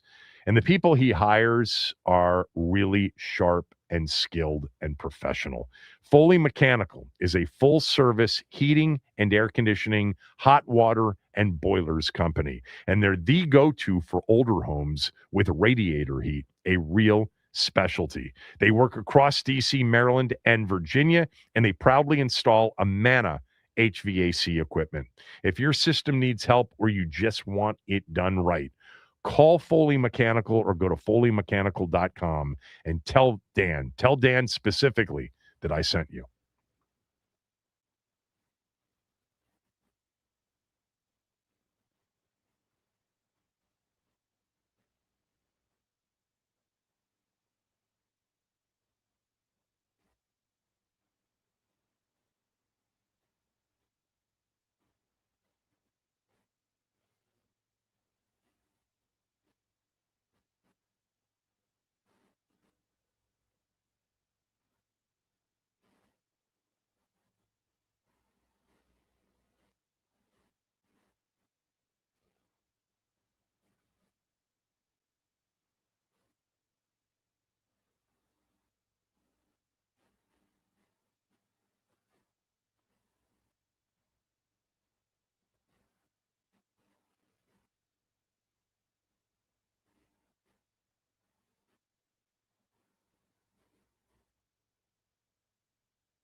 Again, David Blau has spoken. We've got Max just informed me during the break.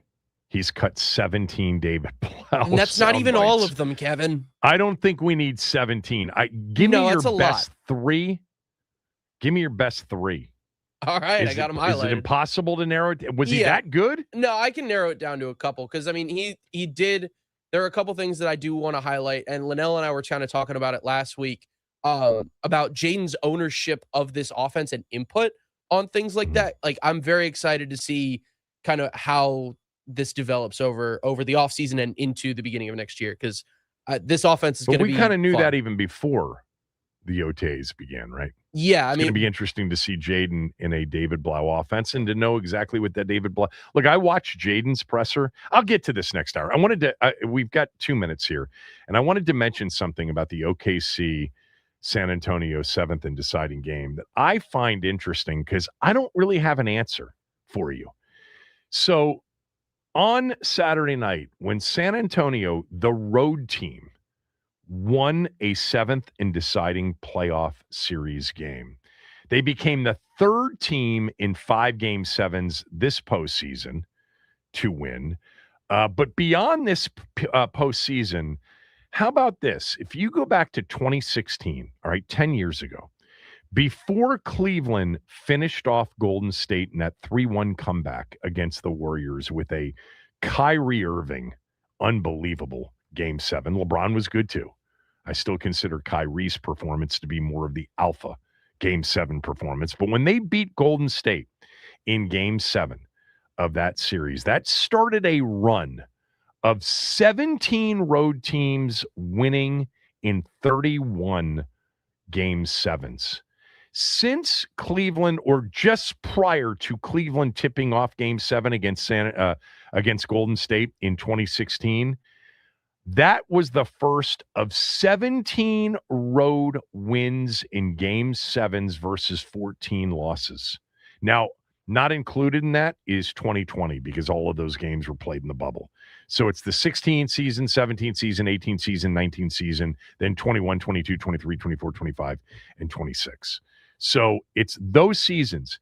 The road team has won 17 of the last 31 Game 7s in the NBA playoffs, going back to Game 7 of 2016. Here was the record prior to Cleveland winning that 7th and deciding game in the Bay Area against those Warriors. Road teams prior to that game in the history of the NBA playoffs were 24 and 101 in 7th and deciding playoff games. That's 5+ decades of NBA history where the road team won 24 games and lost 101 in 7th and deciding games. And then here we are over the last 10 years, with 1 year not included because it was in the bubble in 2020, 17 and 14 road teams are. Why? I mean, the answer to anything about the NBA or even college basketball in our current era, when something's much different than the way it used to be, is, it's the 3-point shot. It's the proliferation of teams taking, 40, 50, 60 threes a game, and how it's the great equalizer. I think it's the great equalizer in college basketball more than NBA basketball because there's such a big talent difference sometimes between, say, lower level D1 and upper level D1 teams, and that's why you see upsets. Whatever. It may be part of the reason. I'm not really sure. Like, I racked my brain to try to find a reason why something's flipped so dramatically. It's not the home court environments. They're still great. They're still difficult. It was difficult for San Antonio to go into that incredible sort of environment that you get only in places like Oklahoma City and Salt Lake City and Portland and Milwaukee. Sorry, but the New Yorkers and Philly fans and Boston fans, they're not putting on the T-shirts, no matter how good they look draped over the seat. I mean, I can remember they tried that in Washington during one of those playoff series, and it's like, it was really half-assed. But in the Midwest and small market USA, people can't wait to put on those T-shirts. Crowd was great in Oklahoma City. The crowd was great in Boston when Philly went in and won Game 7 in the first round on the road. How about Cleveland winning in Detroit in Game 7? If you've got a theory as to why something's flipped so dramatically over the last decade that I'm missing, the three-point shot, I'll buy into that. That's part of it. You know, so many three-shot, it's become even more of a make-miss league, which leaves it up to maybe more randomness than perhaps before. That makes sense to me. And that's a reason, I'm sure. But am I missing a big one there? 24 and 101 were road teams over the first 5 decades of the NBA's history in the postseason in Game 7s, and 17 and 14 over the last 10 years. Pretty crazy. How about the Knicks? They've won 11 in a row by 24 or more. I'll give you tomorrow my thoughts on the series. I know I said the Knicks have no chance against the winner of Oklahoma City, San Antonio. I think I feel differently now. We'll save that for tomorrow. When we come back, David Blau, the team's new offensive coordinator, held a press conference today before their first day of week number 2 of organized team activities. You'll hear some of what he said next.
Hot summer days are headed back to the region.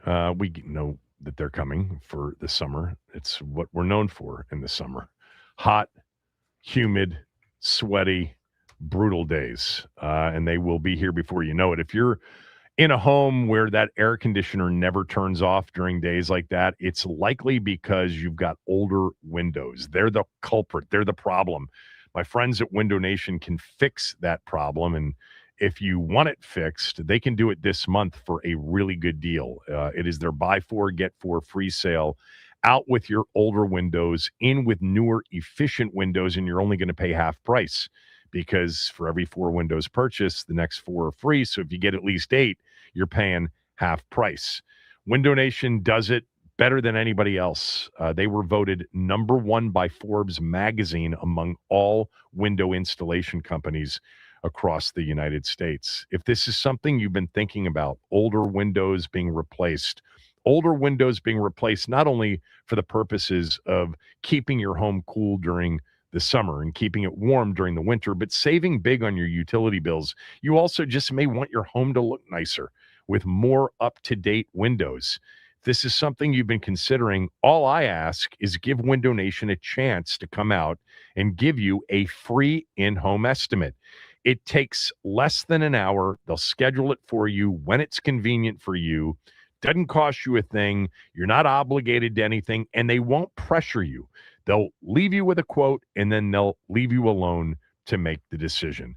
I've been working with Window Nation for 18 years. I'm a customer of Window Nations. I'm a fan of Window Nations. I promise you it'll work out for you. Call them to get the process started at 866-90-NATION or head to Window Nation. Window Nation, I want you to know, is also a proud partner of the Wounded Warrior Project. All right, David Blau spoke earlier today before OTA Session 2, Day 1 began, and he had a lot to say about, Jaden and, the third-year quarterback adjusting to a new offensive coordinator, a new scheme, and that's how he kicked off his press conference, talking about how Jaden's adapted to his offensive philosophy and scheme. Good. He has done a lot of work over the course of the offseason just to try to implement the things that we've been imparting on him. And that's who he is. And, we are excited about where he's at and know there's so much more room for growth. And that's the fun challenge as the coach, getting to, show him a different way to do things. And he has responded really well. This was David Blau, Washington's new offensive coordinator, on how can the offense and the new scheme help Jaden evolve as a passer. David, stealing John's question a little bit here. How can this offense help Jaden evolve as a quarterback? Yeah, I think, just trying to open his eyes, maybe under center to some of the play action concepts and different things we want to stretch people horizontally and vertically. And, we're not creating essentially new concepts, just asking them to do different things. And I think at the end of the day, it's about us trying to put our best players in positions to be successful. And, we'll evaluate that throughout the spring and in the training camp to do that. So let me just say about David Blau's answer there. To me, and we've thought a lot about this since the elevation of Blau and the moving on from Cliff Kingsbury. I know there's been a lot of conversation about personnel groupings and motion. I'm telling you, a lot of that will be opponent dependent. It just will be. The one thing that you can be confident about is the one thing that he said there, and that is play action passing. Washington with Cliff Kingsbury was near the bottom in the 2 seasons, 2024 and 2025, in play action pass attempts. David Blau will very likely have Jaden Daniels among the top 5, 6, 7 play action attempts quarterbacks. Why do I know that? Well, he just told you that, number one. Number two is he comes from a background of Ben Johnson in Detroit, Kevin O'Connell, which is off the Shanahan tree, etc., Gruden tree in Minnesota. And Kevin O'Connell and Ben Johnson, during their years as coordinators and head coaches, have been consistently among the top 2-3 teams in play action pass attempts. That's what you know you are going to get in comparison to 2024 and 2025. I think you also know you're going to get more snaps under center. Just so everybody understands this, and I've mentioned this many times in the past, but when you talk about the highest under center teams in the league the last few years, it's not that they're always under center. In fact, most of the leading under center teams are still not under center, meaning in shotgun or pistol, more than they're under center. You know, I think the second or third highest under center team last year in the league was like at 42% under center. You know, and then when you got towards like number 10 in under center teams, it was in the 30 percentile of under center snaps, which means that still the majority of snaps, and in some cases, the large majority of snaps, even for the teams that are under center a lot, are going to be not under center. So if you're expecting, you know, huddles and break and the quarterback's up under the center over and over again, no, that's not what you're going to see. You're just going to see more under center than you've seen. And if David Blau ends up being like Ben Johnson, like, you know, the Sean McVay, Kyle Shanahan, Gruden tree, they'll be under center at a higher level than, you know, probably 2/3 of the league. But it's the play action pass attempt thing that, to me, you don't even have to think about. You're going to get more play action pass attempts from Jaden Daniels than you got in the Cliff Kingsbury years. And it's going to end up being in, I'll just say, top 10, probably higher than that, maybe even closer to top 5 play action pass attempts in the league, because that's where he comes from. And that's what he's told us now over and over again. And for me, even going back to when they drafted Jaden Daniels and knowing a little bit about the Cliff Kingsbury approach, which, by the way, worked with Jaden Daniels. It actually worked with Marcus Mariota and even Josh Johnson last year to a certain degree. But there were differences. Not a college offense. You'll hear people describe it. It's not a college offense. Yes, they ran more RPO than most teams, and they weren't under center more than most teams. But to act like it doesn't work, I mean, Kansas City and Philadelphia as non-under center teams with very high percentages of RPO snaps, you know, they've won Super Bowls in recent years. But anyway, moving away from that, play action pass attempts. That is the thing more than anything else that you can guarantee you are going to get that will be different from Kingsbury. I would also say you're going to get more under center snaps. You're probably going to get more huddling. But in terms of what happens post-snap, you're going to get more play action pass attempts. And man, I've been saying this since they drafted Jaden. I still think that play action pass attempts, zone run scheme booting off of it, or quarterback keeping off of it, as they say at the NFL level, the Shanahan level. We call it bootlegs. They call it quarterback keepers. It's going to be very threatening to a defense, and it will be effective. And I think Jaden will be great at that. I want to see him more in play action and less in RPO. I mean, I like RPO. I like RPO as an option. I like the way RPO's evolved in the league. You know, RPO started, you know, in the lower levels of football. It's not the same as zone read. I think we've talked about this in the past. Real quickly, RPO is run pass option. Read option or zone read is read option, and read option is a running play. It's either a running play to the running back or it's a running play for the quarterback. RPO is a run pass option. That is, at the line of scrimmage, a run play is called, but the quarterback can immediately throw before linemen are downfield, gets called a lot at the NFL level because the NFL rule is different than the college rule. The NFL rule is linemen can't be more than a yard downfield when the pass is made. At the college level, it's 3 yards down the field. RPO at the college level is completely different than RPO at the NFL level because of the ineligible offensive lineman downfield rule. It's different by 2 yards. It's significant, very significant. RPO at the NFL level has been a big, part of the game in recent years, but not as unstoppable as it's been in college for the reasons I just suggested. But we've even seen now some RPO where they have worked other things into the RPO. It's not just a run pass option. There is a run pass read option element of a combined play in there. But we're going to get less of that, in my opinion, and more sort of play action and more of a run, creating the play action pass attempt offense. I'm excited about it.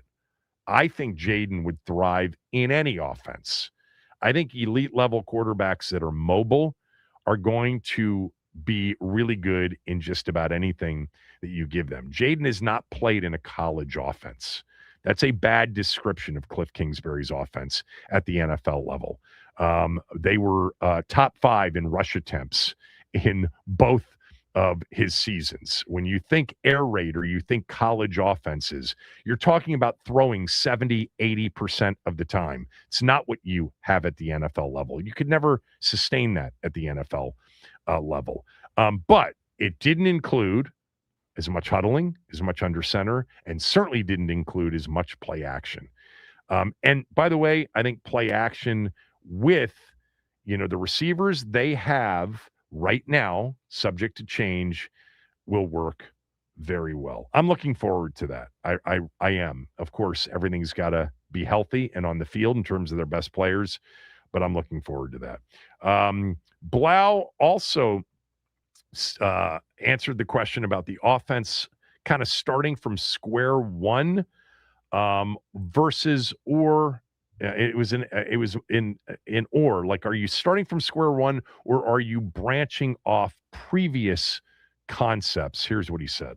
I really do think, as we grow, we're a sum of everything that we've kind of taken in. So there's been things that I've really liked along the way from other places that we will certainly look like.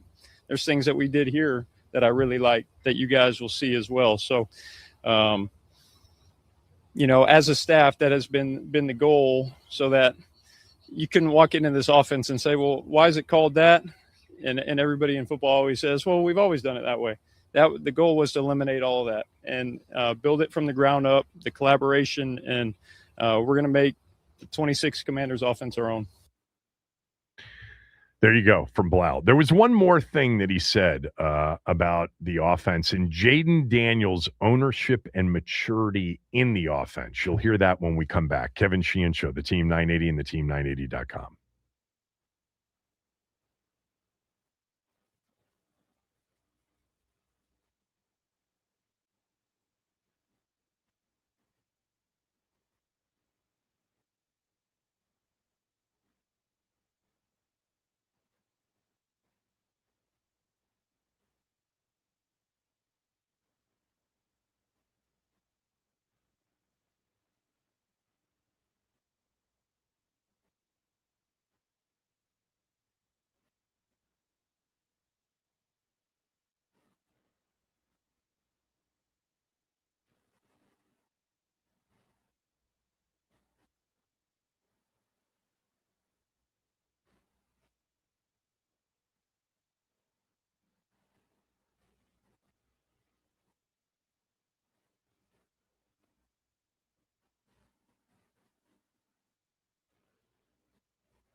Washington released a player and signed a player. I'll tell you who they were today. No, it's not headline making. It's not Brandon Ayuk or Stephon Diggs, but we'll get that to you here in a moment or two. But I wanted to play one more soundbite from David Blau from earlier this morning, the team's new offensive coordinator. He talked about what was this last one? Where is it? Here it is. Jaden's ownership and maturity in this offense. This was Blau. Sure. I think as much as anything, it just, the expectation we talk about with regard to ownership, like he's bought in completely, and it's the same work ethic. It's the same young man that you guys have grown to know and love. And it's been cool to ask him to do something different and watch him soak that in as well, because you guys have seen some of the excellent parts of his game, and our goal is for you to see other excellent parts of his game as well. So he has fully embraced that and gone for it. There you go. The best, according to Max, of David Blau today before practice began. Washington did make a move today. They signed tight end Anthony Firkser and released wide receiver Ja'Cory Brooks. I liked Ja'Cory Brooks last year. Shows you what I know. That was the guy that wore number 16 in the preseason last year. He and Jacoby Jones were both kind of bigger targets in some of those preseason games. And I saw Ja'Cory Brooks at 6'3", 6'4", whatever he was, as a guy that just looked like an NFL receiver. Maybe he still will be, and maybe he'll be signed back before camp. We'll see. Firkser's been, a tight end and a productive tight end in the NFL at times. In Tennessee, primarily, where from 2018 through 2021, he played a lot of games and caught some balls. Had 39 catches in 2020 for 387 yards. Had another 34 catches in 2021. Has bounced around, was in Atlanta in 2022. And then why was he out of the NFL for several years? I'm just noticing that he went from 2022 to 2025 without playing. So that's strange. He was released by the Patriots in 23, released from the Lions in 24, Jets 24, Chiefs signed to the practice squad in 24, then got another chance with the Lions and played in Detroit last year as a backup tight end late in the season. They had a ton of injuries, remember, the Lions did. Had 8 catches for 53 yards in 7 games. So Firkser added, definitely an emphasis on tight ends in this offseason. There has been some thought that they'll be in more, 13 personnel, 12 personnel, 1 back, 2 tight ends, 1 back, 3 tight ends. We've talked about John Bates a little bit and what his role might be compared to what it's been. Could it be that he really is what Adam Peters compared him to after he picked him in 2024, a Kyle Juszczyk type of player? If that's true, what is he? Is he an H-back? Is he an actual fullback? Is Firkser that kind of player as well? It's going to be interesting to see how the personnel is used, and obviously very interesting to see if they add a more obvious wide receiver 2 to the roster between now and the beginning of the season. More sound to play here on the show this morning. Because this happened, I think, yesterday, correct, Max? This was not while I was gone. This happened yesterday with Terry McLaurin on the Rich Eisen podcast. Correct. And he had a couple of things to say. This first thing was, these are Terry, as we know, Terry is thoughtful. He is a good communicator, and his answers tend to roll on for a while. This was Terry on Rich Eisen's podcast yesterday talking about Jaden Daniels and his advancing of his leadership role in taking control of the new offense. How's your quarterback looking?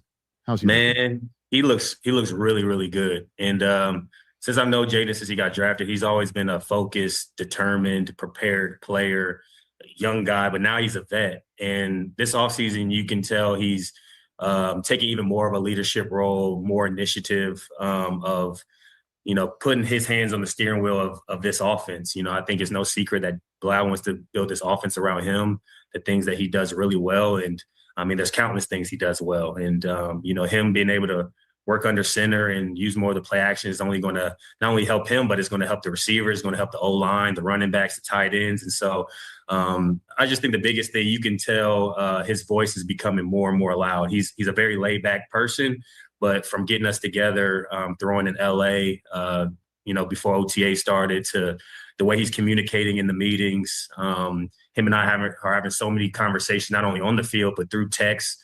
We were going into Memorial Day weekend, and, Friday guys are doing their plans, and he's texting me about a route that we ran that day.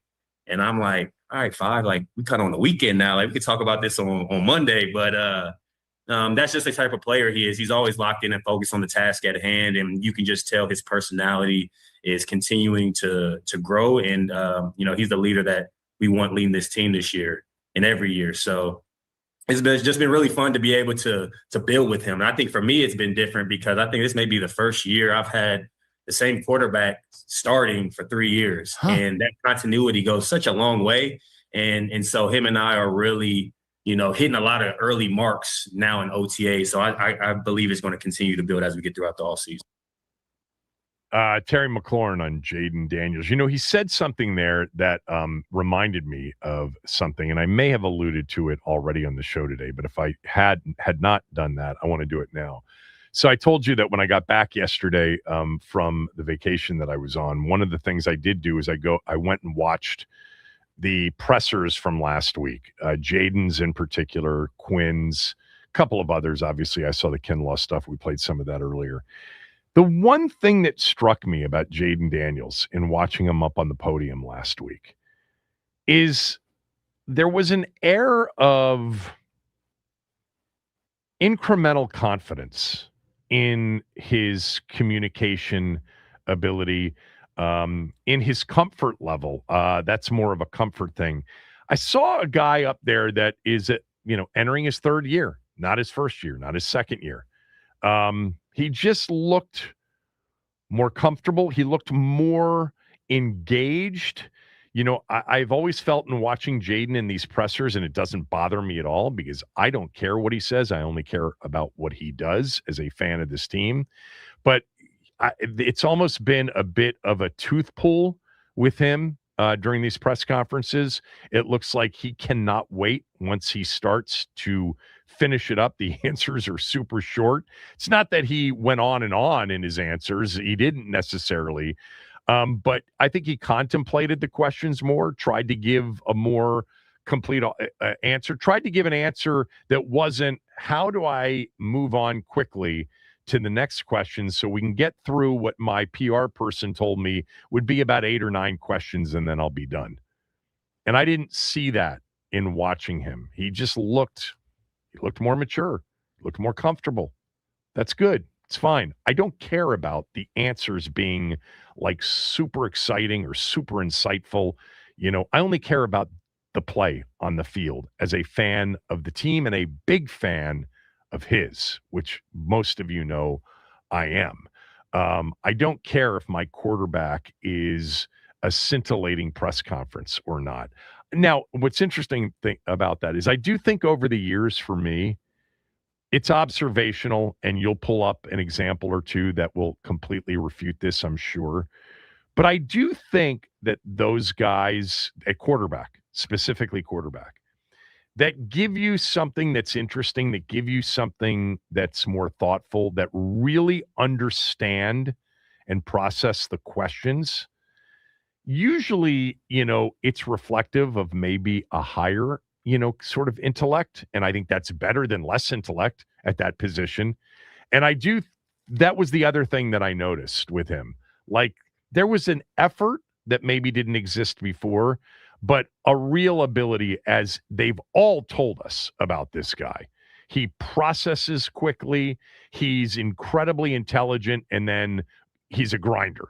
He's a gym rat. All of the, what I call positives in, what you want your best players to be. But I thought it was interesting that Terry said some of those things, because I thought that in watching him in that press conference. I watched it yesterday. I did not watch it last week when I was out.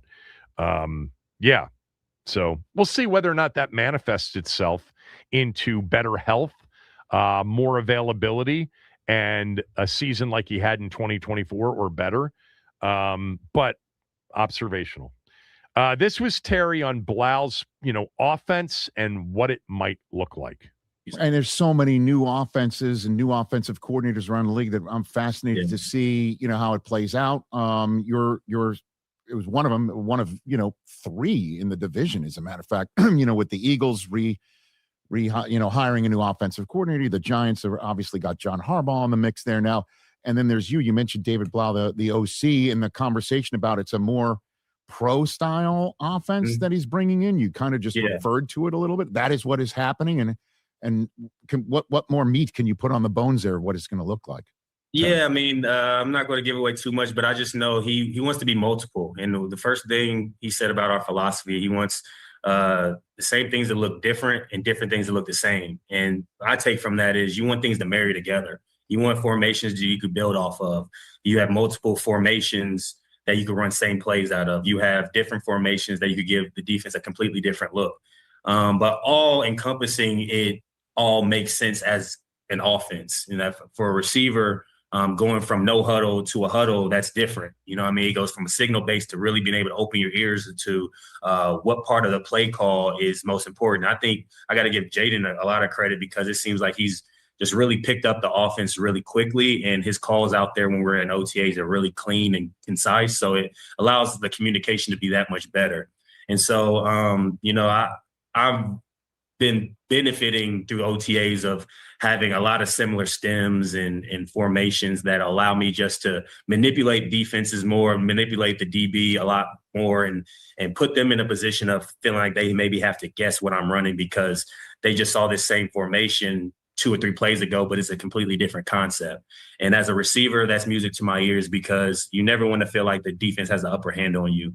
And, I feel like with this offense, we'll have a chance to not only be on the attack, but also be able to get back to things in the games that maybe have been successful earlier in the first or second quarter. So I can't say enough great things about David Blau. He's an excellent communicator. He's been that way before he even got the offensive coordinator job. He's extremely personable, and he's played the game. You know what I mean? He knows what it's like to be in our shoes extremely recently, and he knows the importance of putting playmakers in position to make plays. And he's been around so many talented offensive minds and offensive players.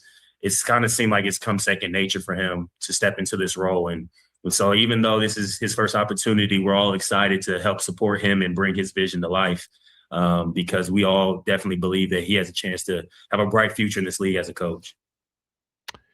Interesting stuff from Terry there. Pro style offense. He's talking about more under center, more play action pass attempts, more married run to pass.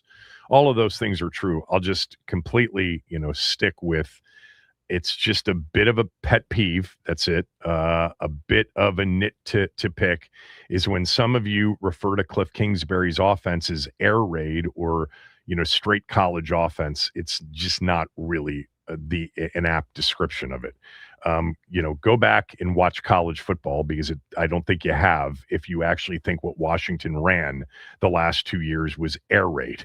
It doesn't even resemble what they did in the 2 years in air raid offense. But it will be different. And again, I think the number one big difference, the obvious difference, will be more play action pass attempts, which, really we've seen for a long time, that Shanahan style, McVay style, Gruden style, Ben Johnson style, where you emphasis on marrying run to pass and, using play action as the primary part of your pass offense. It's really hard to defend, very hard to defend. And that sometimes doesn't require, ironically, it doesn't require, 4 or 5 yards per carry. It's interesting that, back to the defense, play action seems to work even when you haven't run the football well. I remember Cooley saying many years ago, and I thought it was such an interesting observation because it felt so intuitive as a football fan and watcher of football. He said, if your quarterback is really good at play action, selling that run fake, turning his back, protecting and hiding and masking the football, you don't have to be, a 4.5 yard average per carry team for play action to work. Because linebackers, that second layer of the defense, they tend to, when a quarterback turns and hides the football after a play action, to react to it the same way almost every time, even if you haven't been successful running the football. You have to attempt to run the football, that's for sure. You have to make them believe that even if you haven't had success running the football, you're going to run the football. But great play action isn't necessarily contingent on higher yards per carry averages. I've always found that interesting about the play action game. But we're going to see a lot of it. And, some people will say, well, the old traditional running, non-mobile quarterbacks, they need play action.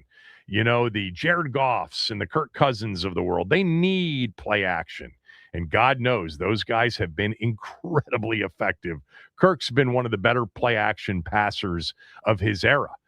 But it works for mobile quarterbacks too. And in many ways, it's even more effective when the quarterback is mobile and threatens the defense off of play action with his arm and legs. And that's the one play. Like if you, even if you get the run game going and you see him on that stretch outside zone play fake coming back the other way, keeping it on a bootleg where he's got the option to throw layer one, usually a tight end, sometimes a fullback. Layer two is wide receiver or that third level, much deeper. And usually they work deep to short. But if nothing's there, can you imagine Jaden with nobody on the edge as he's coming off that bootleg fake, that zone run fake on a bootleg, and he can easily run for 10, 15 yards, get out of bounds if he can't throw it. We'll see a lot more of that. That is for sure. All right, when we come back, Russell Wilson is hanging it up. And one of the things and one of the stories I haven't mentioned since I was out and I'm now back, I will mention when we come back. Kevin Sheehan Show, the Team 980 and the team980.com.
from Dennis. You heard that that I guess it was Rich Eisen who said that the NFC East has 3 new offensive coordinators. Dennis writes, 3 new defensive coordinators too. Yeah, I know.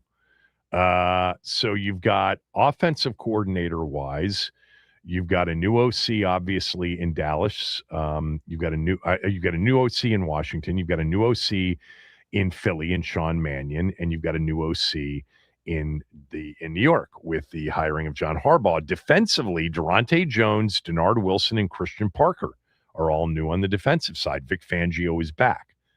And the other part of it, too, is that you've got multiple first-time coordinators in the division. I think I mentioned this. I forget the story and where I read it, and I don't have it in front of me right now. But there was a story written that I referenced a week and a half, 2 weeks ago, where there are more first-time offensive coordinators and first-time defensive coordinators in combination than there's ever been entering an NFL season. There are just so many new coordinators, first-time coordinators in the league this year. Yeah. So I did want to mention, because I have not mentioned them since the show, in my first show back after last week off and the end of the week before. The Nationals, my God. I know they lost last night, 7-3 to the Marlins. Had a chance to go 3 games above 500. They were 2 games above 500. James Wood the other day, in completing the 2 out of 3 series win over the Padres, hit his 16th homer. He's tied for second in the National League in home runs. But this season from the Nationals has been so unexpected. And we're now 61 games into the season. They're 31-30. They were 2 games over 500. Cade Cavalli pitched well last night. 6 strikeouts in 5 innings, 2 earned runs on 5 hits. He's pitched well at times. They've gotten other good starting performances. Of course, it's been their offense that's really been the number one reason for their much above expectation success this year. Washington's still, right now, as we speak, the highest scoring team in terms of runs scored in the big leagues. In 61 games, they've got 327 runs. Now, Atlanta's played 1 less game, 11 less runs. But still, Washington way up there in runs scored. Number 1 in the league. What does this all mean? I have no idea. It means that we're getting into now essentially the 3rd full month of the season. And they're sitting there very much in wild card contention in the National League. Is that going to jinx it? No. But before last night, they were a game out. They're a game and a half out now of the 3rd wild card spot. And they're only 2.5 games out behind the team with the best wild card position, which is San Diego. Long way to go. A lot of teams that will, be involved. But Washington had the 2nd lowest over-under win total entering this season. And they are going to shatter that at this rate. 31-30 through 60 games. Tough loss last night against the Marlins team that had, come into the game on a 5-game losing skid. And so, you'd love to get these next 2 against a team that is easier than the teams you've been playing. You had San Diego, Cleveland, and Atlanta in 3 straight series. They, against the Braves, took 2 of 3, took 2 of 3 from the Guardians, and took 2 of 3 from the Padres. So you'd like to see him take 2 of 3 from the Marlins as well. But a hell of a job right now done by the Nationals, and it's really very much been sparked by an offense that isn't just 1 player or 2 players in terms of Wood and Abrams. It's more than that. They're getting production from so many different spots. And I hope it sets up for, I really do, because we've had, 5 consecutive summers, 21, 22, 23, 24, 25, of literally having nothing to follow or legitimately be excited about as far as the baseball team goes. 2020 obviously was a wrecked, season, a short season because of COVID, 2019. But we got to go back now, 7 seasons to having a summer of like legitimate following of a team that has a chance to perhaps participate in the postseason. This would be an absolute stunner if we get through another 61 games and the Nats are sitting there at 62 and let's call it 60. If they had the same win rate that they've had through the first 61, and you're now looking at the final 20 games in September into October being games to potentially qualify for a postseason berth, that would be incredible. I love baseball more than you guys know. I don't talk a lot about it this time of year because I know what the audience wants. I've been doing this long enough, and you're much more interested in OTAs than you are in James Woods' 16 home runs at this point.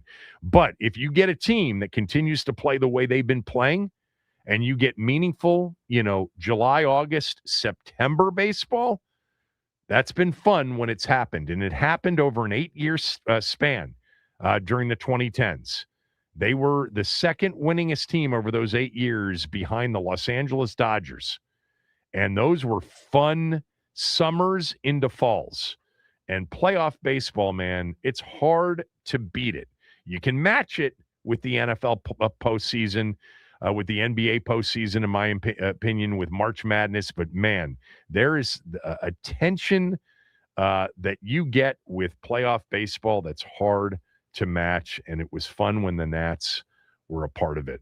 Fun to watch them play right now. I mean, from the year that, a guy like Lyle's having, Woods having, Abrams is having, Young's having. If they can somehow get, what they've had here recently, better starting pitching, bullpen's going to be a problem. Wouldn't that be interesting if we get to this time next month or maybe 6 weeks from now and the Nats are buyers rather than sellers at the deadline? I'll believe that when it happens because I don't believe it right now. But good for them. Another big story from yesterday, back to the NFL, is that Russell Wilson appears to be leaving football, retiring from football, although he's not calling it a retirement, but he's finalizing a deal to become a CBS NFL Today analyst. I have no idea if Russell Wilson will be good at it. I have to say, over the years, I've enjoyed him as a football player, but I'm not necessarily, intrigued with his personality. There's certainly been a divaness to him that we've read about in more recent years. But, the conversation today is if that's it for Russell Wilson's 14-year NFL career. Let's not forget, he was drafted in 2012, the same draft as one Robert Griffin III. He was drafted in the 3rd round. We found out, a few years after the fact when Mike Shanahan told us on the air that he loved Russell Wilson in that draft. And if he had been there in the 4th round, Russell Wilson would have been the selection, not Kirk Cousins. They loved Cousins, but when they got to the 4th round, Russell Wilson wasn't there. He thought there was a chance Russell Wilson would be there. Can you imagine if Russell Wilson had been the selection in the 4th round to go with RG3? Russell Wilson, the conversation today is about Hall of Fame or no Hall of Fame. I think it's a lock that he is a Hall of Famer. I don't even know what we're talking about here. Russell Wilson is a 10-time Pro Bowler. He's been to the Super Bowl twice, won it once.